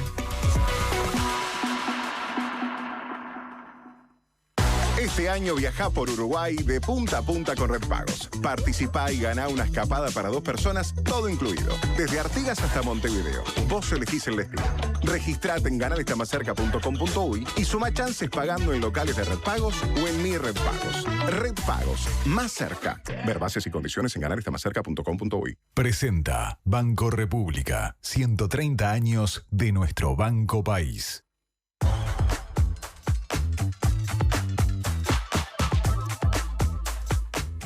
10 horas con 14 minutos, segundo 50% de la mañana de la diaria. Noticias. El ex ministro de Defensa Nacional y actual senador nacionalista, Javier García, concurrió a la comisión especial que investiga la compra de las patrulleras al astillero Cardama.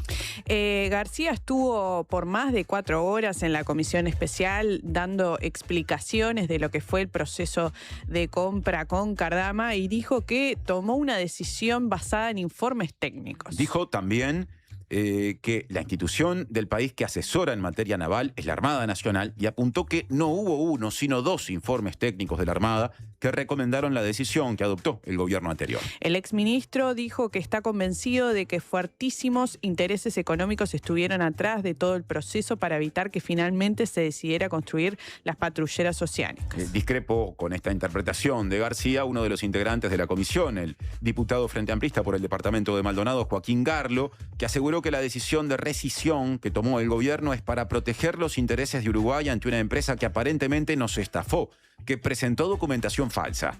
Garlo manifestó que a pesar de que García haya afirmado que las decisiones se basaron en informes técnicos, no se ha podido esclarecer por qué entre 2022 y 2023 el Ministerio de Defensa desoyó a la Comisión Técnica de la Armada que había establecido más de 80 requisitos para la contratación de un astillero para la adquisición de patrulleros oceánicos y luego en 2023 llamativamente se disminuyó a solo 3 requisitos. Cambiamos de asunto. Esto se resolvió ayer. La Junta Nacional de la Granja declaró la emergencia granjera en todo el país. La Junta Nacional declaró esta emergencia en todo el país debido a los daños, recordemos, causados por el temporal del fin de semana que impactó particularmente en Salto, donde unos 300 emprendimientos productivos que resultaron afectados van a poder acceder a una serie de ayudas que fueron anticipadas en la tarde de ayer por el presidente Yamandu Orsi, que estuvo de visitas en el departamento.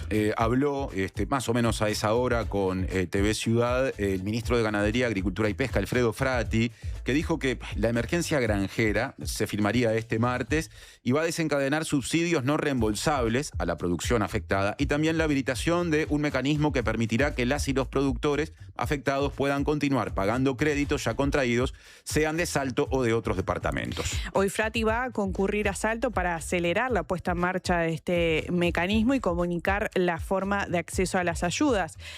Pasando a lo que fue el día de ayer, Orsi recorrió diversas zonas afectadas, informó que en el correr del día iban a estar llegando los primeros envíos del SINAE, entre ellos chapas y colchones destinados a las familias afectadas, y sostuvo que el principal respaldo en estas horas críticas ha sido el trabajo de los equipos desplegados en el territorio. Son las 10:17, estamos haciendo como siempre la mañana de la diaria. De 9 a 11, la mañana de la diaria. Y andamos ya hace rato en las 2 cifras, 12 grados con 8 décimas en Montevideo a esta hora. Y una máxima prevista de 14 grados, está nuboso claramente y hay escasas probabilidades de lluvia, sin embargo. Dice Carmela del Buceo, mueve la cabeza. Siempre el pensamiento de Daniel Radío, o sea, elogia los planteos que hizo el recién designado comisionado parlamentario para el sistema penitenciario. Otra persona nos dice que, bueno, que estuvo hablando con alguien recién esta mañana, es una anécdota, y que esa persona destacaba las políticas de seguridad de Bukele, y quien nos escribe, que es Elena, lamenta que haya una parte de la población que tenga esa mirada bien distinta a la que aquí planteó Radío. Esto viene a cuento justamente de lo que abordamos en la entrevista del bloque pasado. Y nos escriben desde Rivera, Libramento, nos dicen que Daniel Radío es de una de esas figuras lúcidas y de alguna forma suprapartidarias en la política uruguaya, eso desde el rol que cumplió en el gobierno pasado. Por lo tanto, verlo hablar ayuda a mantener la fe en el sistema democrático uruguayo. Dice Martín, desearía que el comisionado penitenciario tuviera algún poder de decisión, más allá de llevar información al Parlamento, que evidentemente, como él mismo dijo, no logra encontrar alternativas a la privación de libertad, especialmente en estas condiciones y el aumento de penas. También falta convencer a la población, que ha recibido discursos siempre punitivos, y se convenció en su mayoría de que eso es la única opción. Dejamos por acá el repaso de mensajes. 10:19. Viene Walter Berry, diputado del Partido Colorado. Mirada del Partido Colorado con respecto a distintos temas, los de seguridad que ayer estuvieron en la agenda y siguen estando hoy, la rendición de cuentas, proyecto de ley, por supuesto, y otros, sobre todo asociados al plano industrial. Presentó Banco República, 130 años de nuestro Banco País. Que no te dé lo mismo a quién llamar cuando te quedas sin gas. En Megal trabajamos incansablemente para innovar en productos y procesos que hagan nuestros envases más seguros y confiables. Acordate de Megal cuando necesites recargar tu garrafa, ya sea la clásica de 13 kilos o la garrafa liviana que solo Megal te ofrece. Llámanos al 19220 o ingresá a megal.com.uy. Megal, innovamos con energía.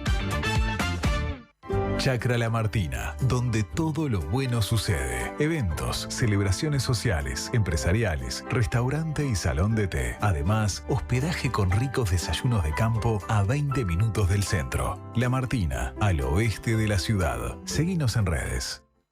Llegó el yogur. Rico, cremoso, con 11 gramos de proteína y probióticos. Probá el yogur. En sus dos versiones, natural y sin azúcar. El yogur griego más uruguayo es de Conaprole. Una radio para escuchar todo el día. La Diaria Radio, 97.9.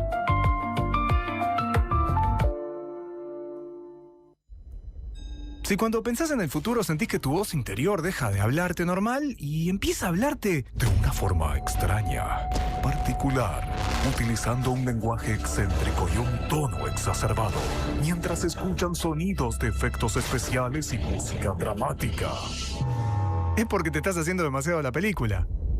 La mejor forma de prepararte para el futuro es con Ahorro Más Vida de Banco de Seguros del Estado. Consulta con tu asesor de confianza en nuestras oficinas o en bse.com.uy. En Vida BSE podés confiar toda tu vida. Con DirecTV Digo, el fútbol no para. En julio vuelve la Conmebol Sudamericana. La presión aumenta y la etapa final se acerca. Mira cada jugada con partidos en exclusiva por D-Sports. Toda la Conmebol Sudamericana está en DirecTV Digo. Suscríbete ahora en directvla.com. Aplicable a todos los planes comerciales vigentes, excepción de Light Prepago. Ver términos y condiciones en directvla.com.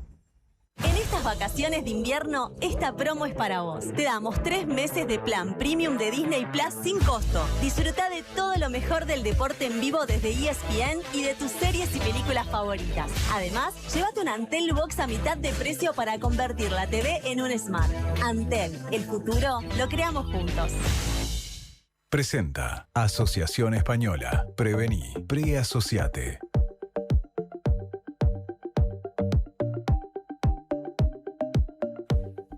10:22. Momento de entrevista política, pensando en cosas que pasan en el Parlamento, y lo digo en plural porque hablaremos de distintos temas. Está en esta mesa Walter Berry, diputado del Partido Colorado, diputado por el departamento de Paysandú y actual coordinador de la bancada colorada, por lo menos por este año, en la Cámara de Representantes. Bienvenido, Walter, buen día. Buen día, muchas gracias por la invitación, es un gusto estar aquí contigo. La agenda es variada, pero no se puede hablar, me parece, de lo que está pasando en el Parlamento sin empezar en este momento haciendo alguna mención al proyecto de ley de rendición de cuentas, aunque no sea el único tema del que vamos a hablar. Desde tu rol de coordinador de la bancada, en un tiempo de mucha discusión, pero también porque esto es así siempre en el Parlamento, de mucho diálogo. ¿Cómo estás viendo los primeros pasos todavía de la discusión parlamentaria de esto? Bueno, el comienzo fue un poco tumultuoso, digamos así, con una definición muy clara de nuestro sector, de nuestro partido, pero también de la coalición republicana, en el entendido de que teníamos que decirle al gobierno claramente lo que pensábamos una vez que recibimos al equipo económico. Hoy las cosas están transcurriendo dentro de lo que es el tratamiento de cualquier presupuesto, rendición de cuentas, con un plazo constitucional que se va agotando y recibiendo los diferentes incisos para que podamos consultarlos sobre, que nos expliquen primero cuál es la razón de las modificaciones que están planteando en el presupuesto y después que nosotros podamos preguntarle de los temas que están en el presupuesto, pero también de los temas que nos interesan de la realidad del país, ¿no? Digo, obviamente que hay temas que muchas veces trascienden a la discusión de la propia rendición de cuentas para preguntarle sobre temas de la actualidad de hoy, digamos, ¿no? Ahora en este momento está la ministra de Industria, por ejemplo. Yo de aquí voy para allá. No puedo soslayar, preguntarle cuál es la situación de los trabajadores de ANBEP, por ejemplo, de la situación de la parálisis de las 2 fábricas. Más allá de que eso no esté en la rendición de cuentas, claro. Eso es lo que te quiero decir. Pero estamos dentro de los plazos constitucionales, transitándolos en tranquilidad, con la cultura democrática que tiene nuestro país. Ahora, dijiste tumultuoso. ¿A qué te referís?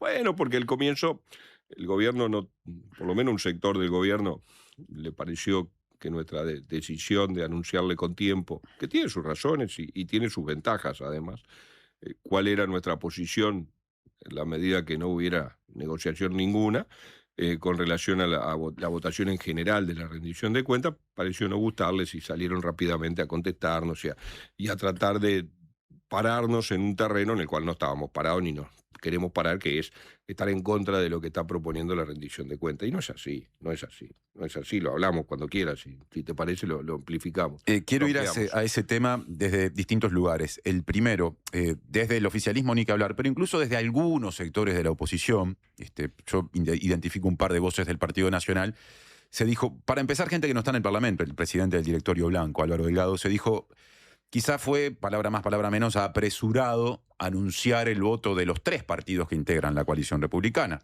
Colorado, Nacional e Independiente, negativo a la aprobación en general del proyecto de ley, cuando ni siquiera habían empezado a ir al Parlamento las delegaciones. ¿Entendés que eso se podría haber manejado de otra manera en términos de tiempos? A ver, la lógica del Parlamento siempre fue la otra, la que se dijera el último día, no voto, y sin ninguna posibilidad de cambiar nada, porque ya los plazos se agotan, porque cuando llega al plenario ya estamos con el plazo encima, estamos a 3-4 días de vencerse el plazo constitucional, por lo tanto no hay ninguna posibilidad. Fue un ejercicio de decir, bueno, pasaron todas las delegaciones, pero en realidad no cambiaron mi voto, que lo tenía decidido desde el comienzo. Yo creo que esta es una actitud mucho más honesta, y decirle al gobierno, mire, sabemos que no tenés mayoría, los votos no te alcanzan, es probable que los hayas conseguido por otro lado, pero si no los conseguiste, yo esta rendición de cuentas no te la voy a votar. Estoy dispuesto a que me convenzas de que podemos negociar y sentarnos a dialogar a tapa cerrada, sin hablar con la oposición, sabiendo que no tenés mayoría, y después de haber escuchado al equipo económico, porque también se escuchó al equipo económico. El día que se presentó el proyecto. Al otro día. El día que se presentó el proyecto fue el 30 de junio.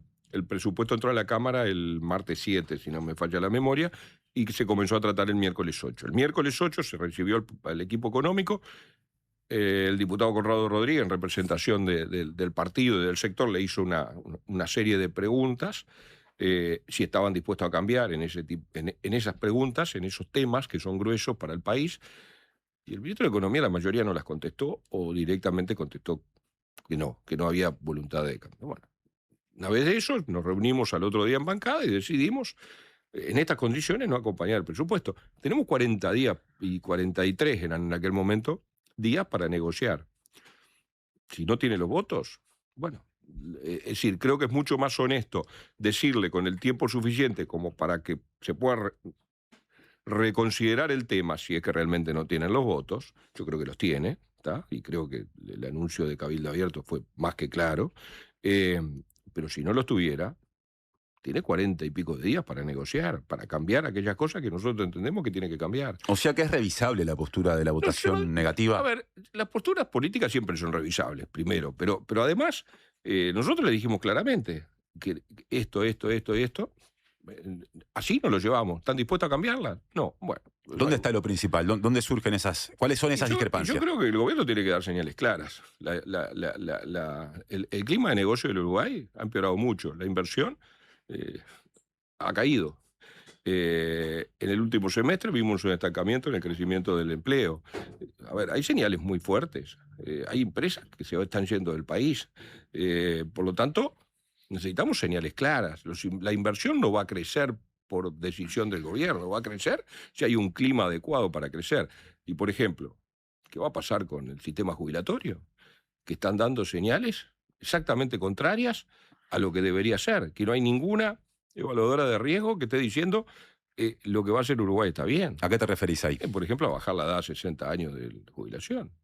Creo que no está siendo claro el Poder Ejecutivo. Le está haciendo más caso a un diálogo social que a una realidad.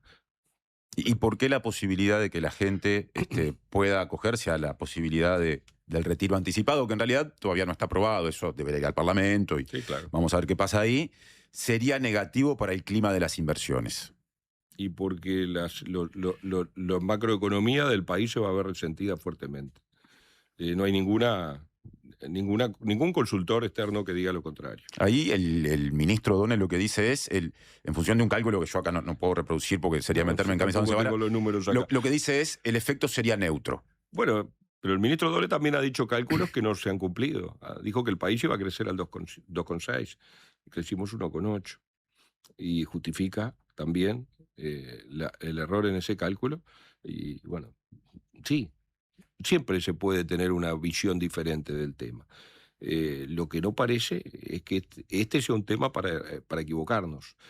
Parece claro que el sistema de seguridad social nos está demandando soluciones. Soluciones que la tenía que haber dado los gobiernos del Frente Amplio y no la dieron. Que Astori las reclamó hasta el cansancio. Y nunca, por no asumir un costo político, la acompañaron. Y cuando la asumimos nosotros, ni siquiera lo acompañaron. Hoy está ratificado. Es una ley. Con un Parlamento legítimamente constituido. Si tocar eso por un diálogo social, por lo que diga un diálogo social, no nos parece que sea el mejor mensaje hacia los inversores. Pero bueno, el ministro O'Donnell dirá que tendrá un efecto neutro y si se aprueba, veremos quién tiene razón. Últimamente, las predicciones económicas del equipo económico no han sido las mejores. Bueno, ahí lo que dice el equipo económico es, ojo, que en el gobierno pasado todas las proyecciones estuvieron más lejos de la realidad que incluso lo que le pasó a este gobierno en su primer año. Lo que pasa es que el gobierno y el equipo económico incluido tienen una dependencia del gobierno anterior. Todo lo que hacen es mirando cuánto se equivocó o acertó el gobierno anterior en lugar de mirar hacia adelante. Yo digo que si siguen mirando por el retrovisor, van rumbo a chocar más todavía. Pero no tiene sentido esa respuesta cuando desde la actual oposición se le dice le erraste el primer año. Yo creo que no. La actual oposición fue gobierno, ¿no? Primero que nada, las previsiones en equipo económico siempre son, obviamente, previsiones y puede haber errores. Creo que la previsión nuestra fue infinitamente menos importante que el error que ha tenido este equipo económico. Pero bueno, lo escuché. Yo estaba cuando dijo eso en la comparecencia.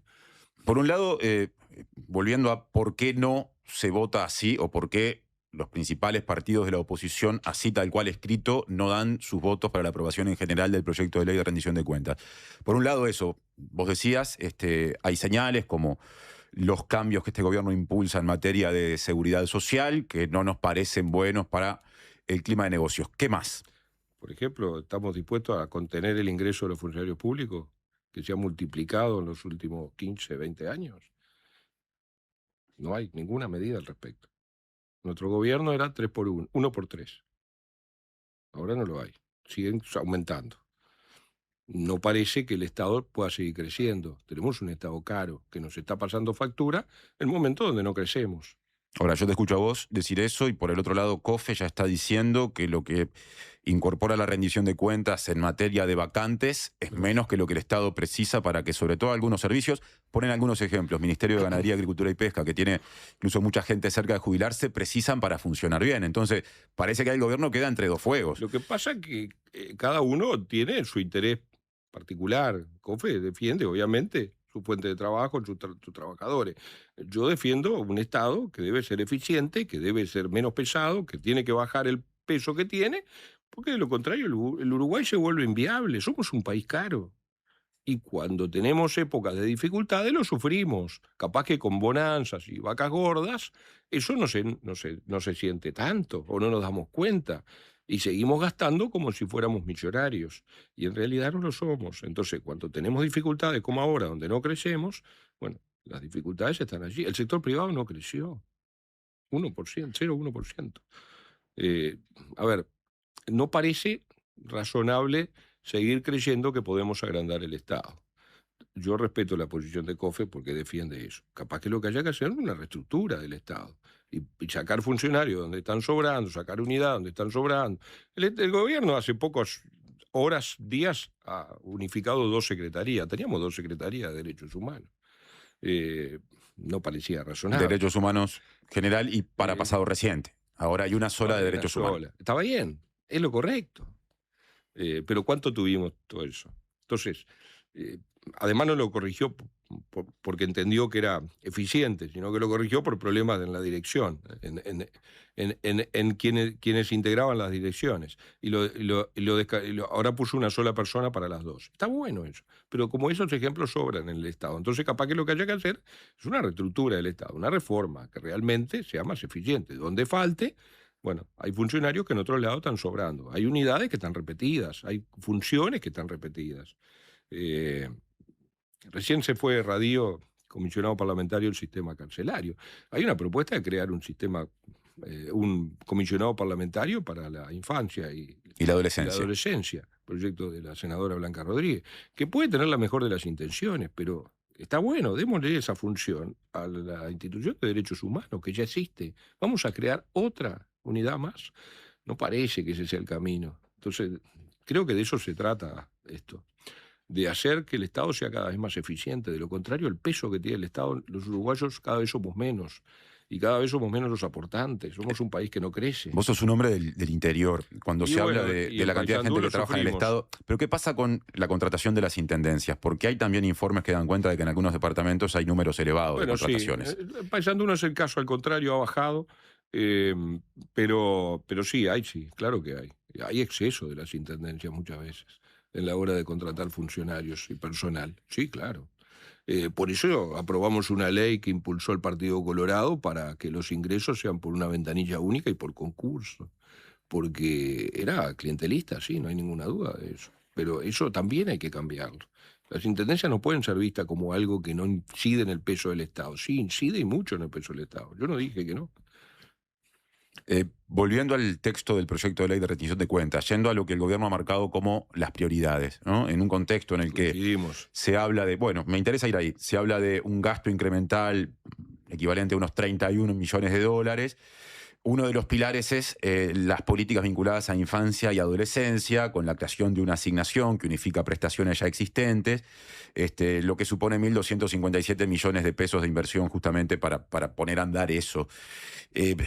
¿Qué opinión tenés? No sé si está bien preguntar por la opinión del Partido Colorado, puntualmente de tu sector o la tuya. Vos sos de Vamos Uruguay, con respecto a esa iniciativa, que es de lo que más se está hablando ahora. Yo creo que el partido tiene una posición casi unánime en esto.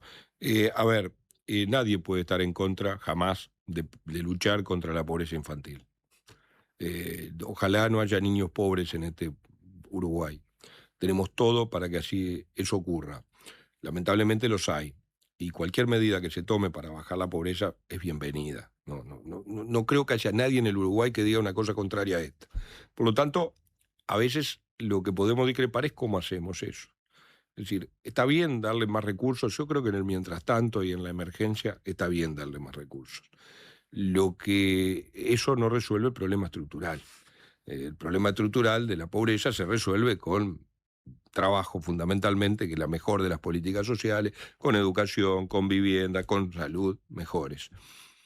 ¿Le vamos a dar una partida? Bien, vamos a cambiar el indicador, no vamos a cambiar el problema estructural, porque después de los 3 años va a dejar de recibir esa partida. Y si en el interín no mejoró o no consiguió una fuente laboral más estable, o una fuente laboral definitivamente, no mejoró su calidad de vida con la vivienda, va a seguir en la pobreza el niño, nada más que no va a recibir esa partida extra del Estado. O sea, va a seguir, lo que yo interpreto es que va a seguir habiendo un apoyo de los 4 años para adelante, pero los montos van bajando en la medida en que se salen los primeros 1000 días de vida. Entonces, lo que va a ocurrir ahora es que sí, al cambiarle el ingreso a la familia, va a salir de la línea de pobreza, del medidor de línea de pobreza, muchas familias. Y está bien, yo digo que la ayuda es necesaria. No sé si resuelve el problema estructural que tenemos de pobreza. Y lo otro, cuando usted da este tipo de ayudas, siempre lo que necesita es que se cumplan determinados parámetros. Tiene que haber una contraprestación atrás, que no le exijan, primero, un direccionamiento del gasto, por lo menos hacia esos niños.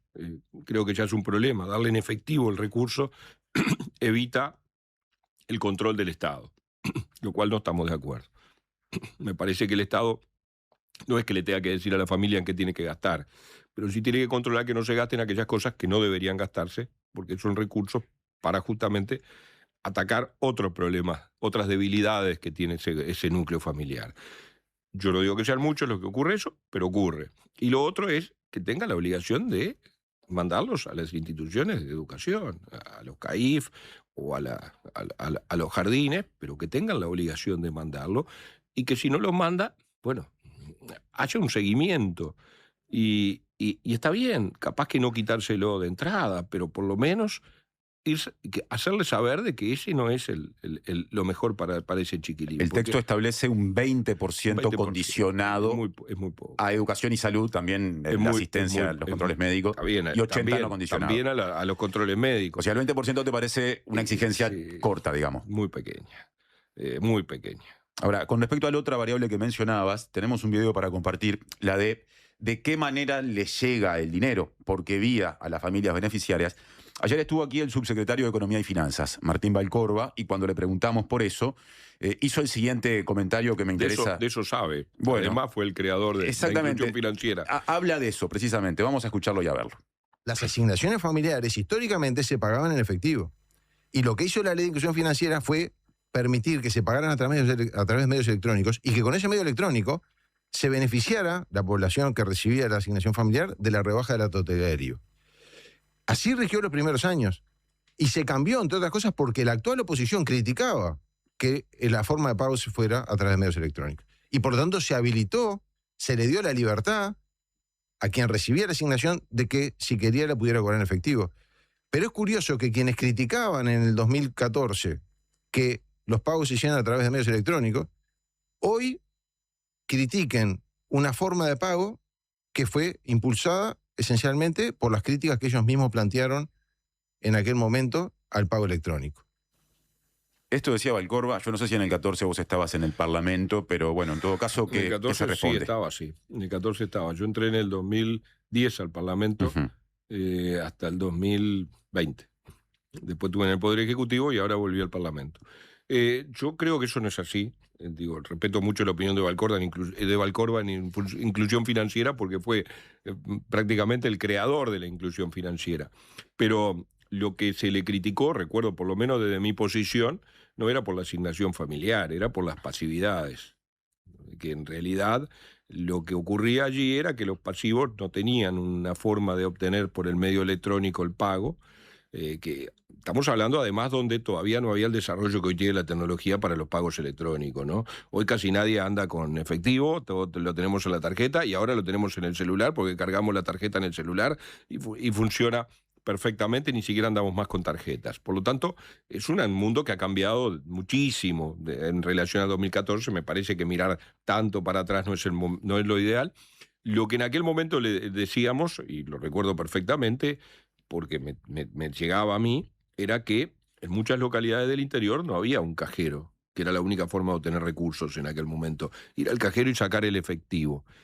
Y el jubilado terminaba o pagando un ómnibus o un auto que lo llevara hasta el primer cajero, el primer pueblo, la primera ciudad que hubiera un cajero, o muchas veces, mucho peor que eso, le daba la tarjeta con su contraseña a una persona que le cobraba para traerle la plata de su jubilación.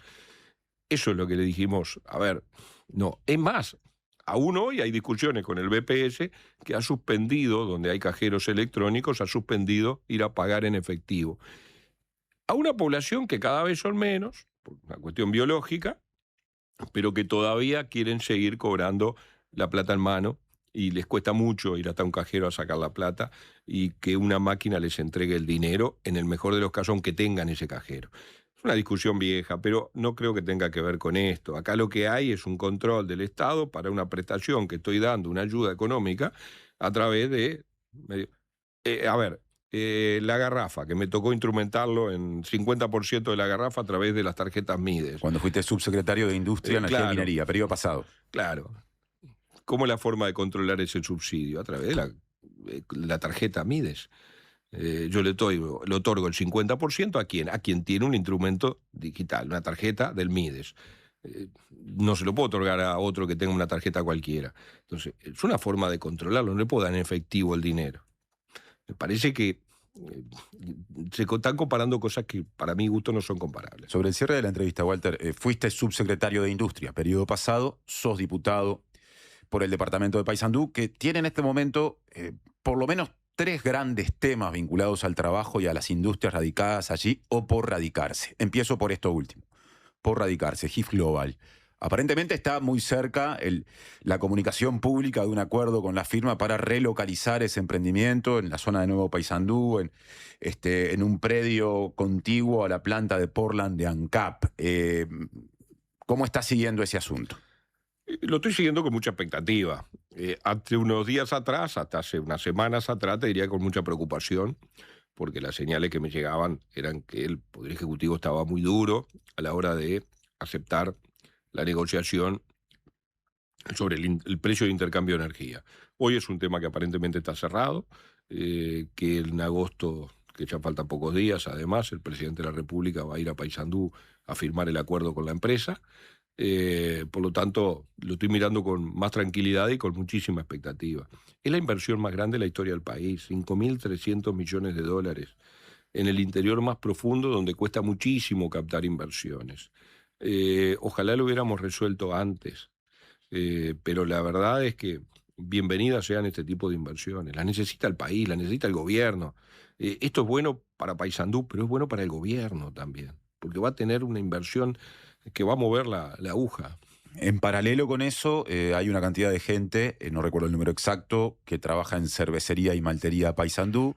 Hoy forma parte del grupo empresarial dueño de la producción de cerveza en Uruguay, Ambev, la antigua planta de Norteña, que está en seguro de desempleo desde hace tiempo, en un contexto en el que, por lo que pasa ahí, pero también por la actividad que está parada en Minas, donde hay otra planta cervecera, todo el sindicato de la bebida está sosteniendo reuniones con el sector empresarial y con el gobierno para pensar en el futuro de la industria cervecera en el país. Y hay quienes dicen que no hay que descartar que se deje de producir cerveza en Uruguay porque esta multinacional podría importarla y así tener una mejor ecuación económica.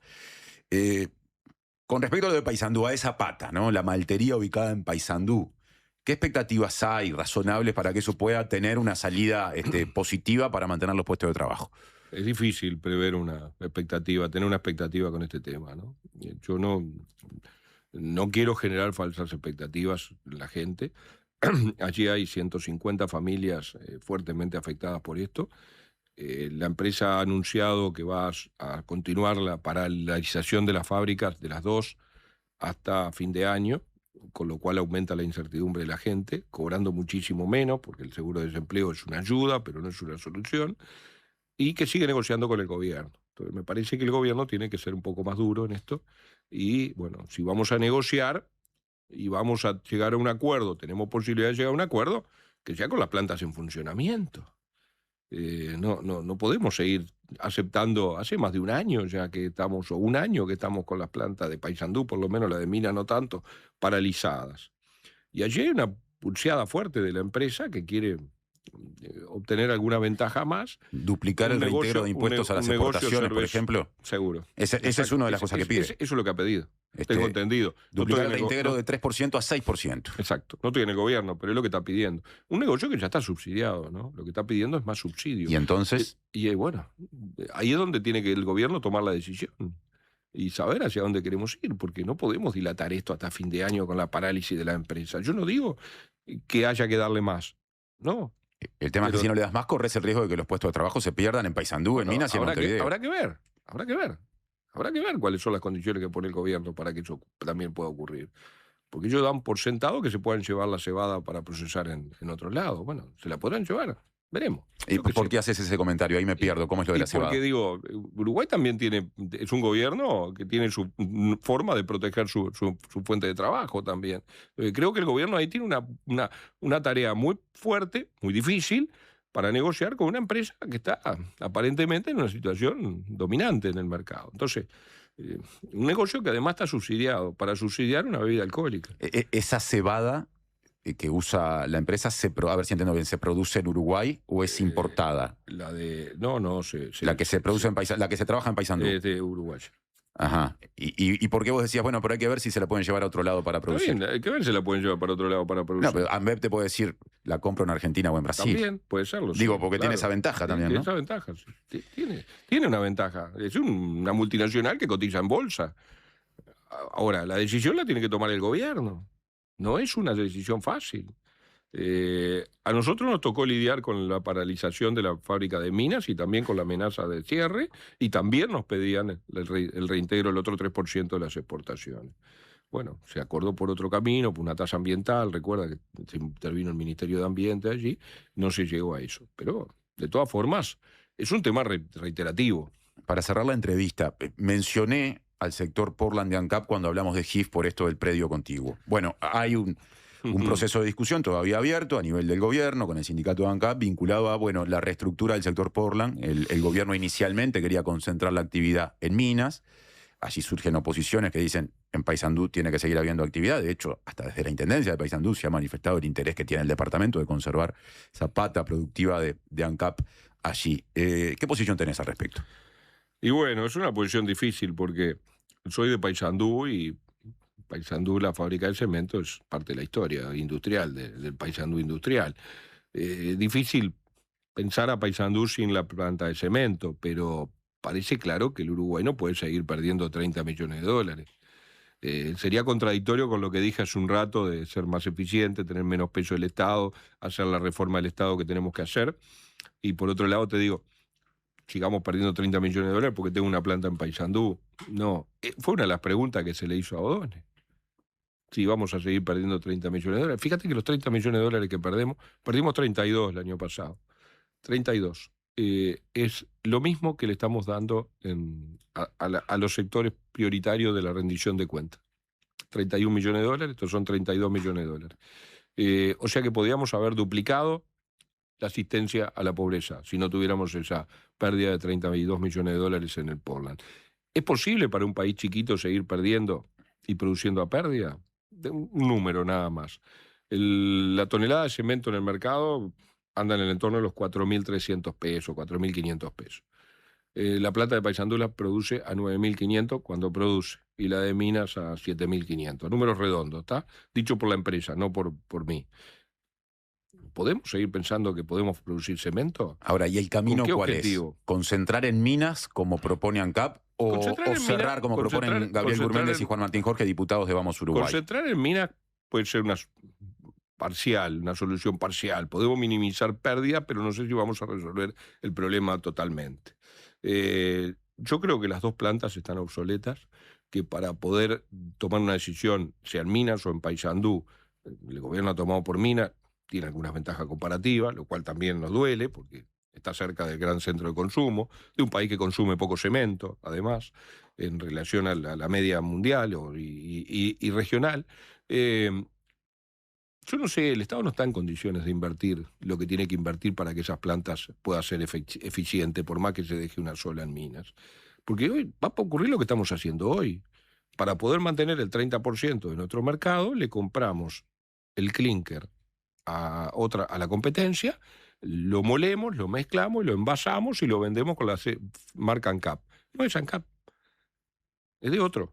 Ahora, para cerrar, viste, yo te comenté que hay un proyecto de ley de dos compañeros de tu bancada. Lo conozco. Gurméndez y Jorge. ¿Vos compartís ese proyecto que plantea cerrar la producción de Portland de ANCAP o tenés algún matiz o diferencia? La diferencia que tendría es que yo no las cerraría, yo las vendería directamente. Sí dejaría de producir el Estado a Portland, cemento. Creo que no tiene ninguna razón de existir esa. Y con eso, primero, le garantizaría la fuente de trabajo a todos los trabajadores, que creo que la tienen, salvo algunos tercerizados que hay que están afiliados al Zunca. Habría que asegurársela también, porque hace 30 años que están trabajando y son parte de la plantilla estable de ANCAP, por lo menos los de Paysandú, los de Minas supongo que también. Asegurándole la fuente de trabajo a todos, creo que podemos darle un mejor destino a eso. Y te digo más, si pudiéramos hacer un acuerdo en el cual el gobierno diga, bueno, perdemos 30 millones de dólares, yo le voy a invertir esos 30 millones de dólares que pierdo en un año en los 2 departamentos. Le voy a otorgar 15 millones de dólares a Paysandú y 15 millones de dólares a Minas para que elaboren proyectos de desarrollo, que generen condiciones para que haya inversores privados que vengan a invertir al departamento, dándole la infraestructura, la logística, lo que sea necesario para que se puedan instalar. No sé cuáles son esos proyectos, ¿tá? Sí puedo tener idea de alguno en Paysandú, pero en general, en acuerdo con el Poder Ejecutivo, con los ministerios correspondientes, ¿no tendremos un impacto laboral y económico mucho más fuerte que seguir perdiendo 30 millones de dólares? Gracias, Walter Berry, por la visita a la mañana de la diaria. A vos. Hacemos una pausa y volando venimos a hacer el cierre del programa. Presentó Asociación Española. Prevení. Preasociate. Desde hace 30 años, el Centro de Capacitación de Fundación Itaú forma profesionales que aportan valor a la sociedad uruguaya en el campo de la cultura. Comenzá a formarte en agosto en Gestión de la Producción Artística, una capacitación a distancia, intensiva, ágil y práctica que te permitirá proyectar tu futuro laboral en las industrias culturales. Próximo comienzo, 6 de agosto. Cupos limitados. Más información en www.fundacionitaú.com.uy. Fundación Itaú. 30 años gestionando cultura. Gracias por escucharme. Muchas gracias por explicarme. Gracias por toda la ayuda. Estas son palabras recientes de nuestros pacientes, pero los agradecidos somos nosotros, porque tu elección nos hace superarnos cada vez más y ser la mutualista con los mejores profesionales del país. En julio, si tu número de cédula termina en 7, venía un nuevo Casmo. Afiliate en nuestros locales, en la web o a través del 1444. Casmo, estamos para cuidarte. Consulte las condiciones. Cobertura total de asistencia médica. Agosto en el Teatro Solís. Celebramos 170 años con una temporada de grandes encuentros. Galas aniversario. 11 de agosto, Banda Sinfónica de Montevideo. 12 de agosto, Orquesta Filarmónica de Buenos Aires. 19 de agosto, Orquesta Filarmónica de Montevideo. Además, dar vuelta a todo y la casa de Bernarda Alba por la Comedia Nacional. Nostalgia Sinfónica. Maya Castro, 20 años. Gustavo Casenave en concierto. Viví una temporada inolvidable. Consulta la programación en teatrosolís.org.uy. Teatro Solís, Intendencia de Montevideo. Una radio para quedarte escuchando. La Diaria Radio 97.9. Siempre hay una librería cerca tuyo y la mejor forma de cuidarla es comprando ahí tus libros. En La Diaria amamos las librerías y el amor es correspondido. Por eso con tu suscripción accedes a un 20% de descuento en las siguientes librerías de Montevideo. El Yelmo de Mambrino, La Lupa, Librería América Latina, Moebius, Club Cultural Charco y Amazonia. Leer tiene beneficios. La Diaria.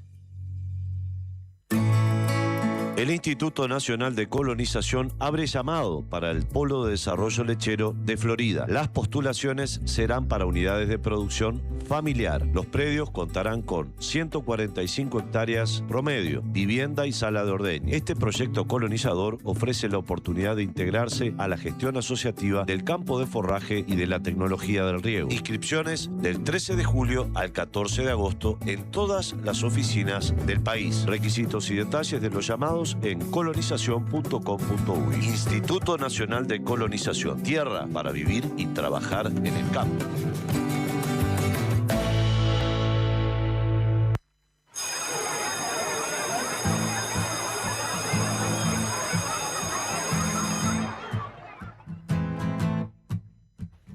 Recreo cortito, recreo de invierno, ¿no? Duraba 15 minutos el recreo en la escuela, por lo menos pública, por la mañana en invierno. Ahora tenemos mucho menos de 15, tenemos nada, minuto y medio, y vos venís con fotos, creo. Vengo con fotos porque para sobrellevar este día inhóspito de niebla, gris, entre otros conceptos sobre el día de hoy, quiero pasar una foto en particular de Andrea, que nos saludó, de Los Cerrillos, que me parece hermosa, una imagen de los durazneros en flor, que estamos viendo para quienes pueden ver en la pantalla, pero si no, les comento. La verdad que es una imagen muy linda de ver, teniendo en cuenta el día de hoy. Sí, bucólica imagen, diríamos, sí, ¿no? Y después también paso, porque Marta, la abuela Marta, nos mandó desde Villa Española una imagen también para llevar. Ahí está. La imagen de Marta, podemos decir que es más parecida a la que estamos viendo desde el piso 10 del estudio. Es una imagen urbana, ¿no? Exacto. Pero de un barrio bien distinto a la Ciudad Vieja, de Villa Española en ese caso. Y acá cerca, en el barrio, está el puerto, y hoy es el Día del Trabajador Portuario. El puerto está movidísimo, ¿no? En el sentido de que hay una cantidad de cosas que hemos mencionado, de problemas, de discusiones que involucran a distintos roles dentro de la operativa portuaria, en espacios bien diferentes. Está y estará en esta radio y en este programa todo lo que pasa en el puerto, pero hoy, a modo de cierre, nos vamos a ir con una canción que no habla exactamente del puerto de Montevideo, de los puertos, pero sí de lo que pasa con la Correntada, y bueno, vaya si eso tiene vínculo con estos muelles que tenemos acá a 2 o 3 cuadras. Así que nos vamos escuchando La Correntada de Alejandro Balvis, y ya le dejamos pronto el aire a Sofía Romano, ¿te parece? Me encanta, nos vemos mañana. Con música nos despedimos, hasta mañana cuando sean las 9, que pasen bien.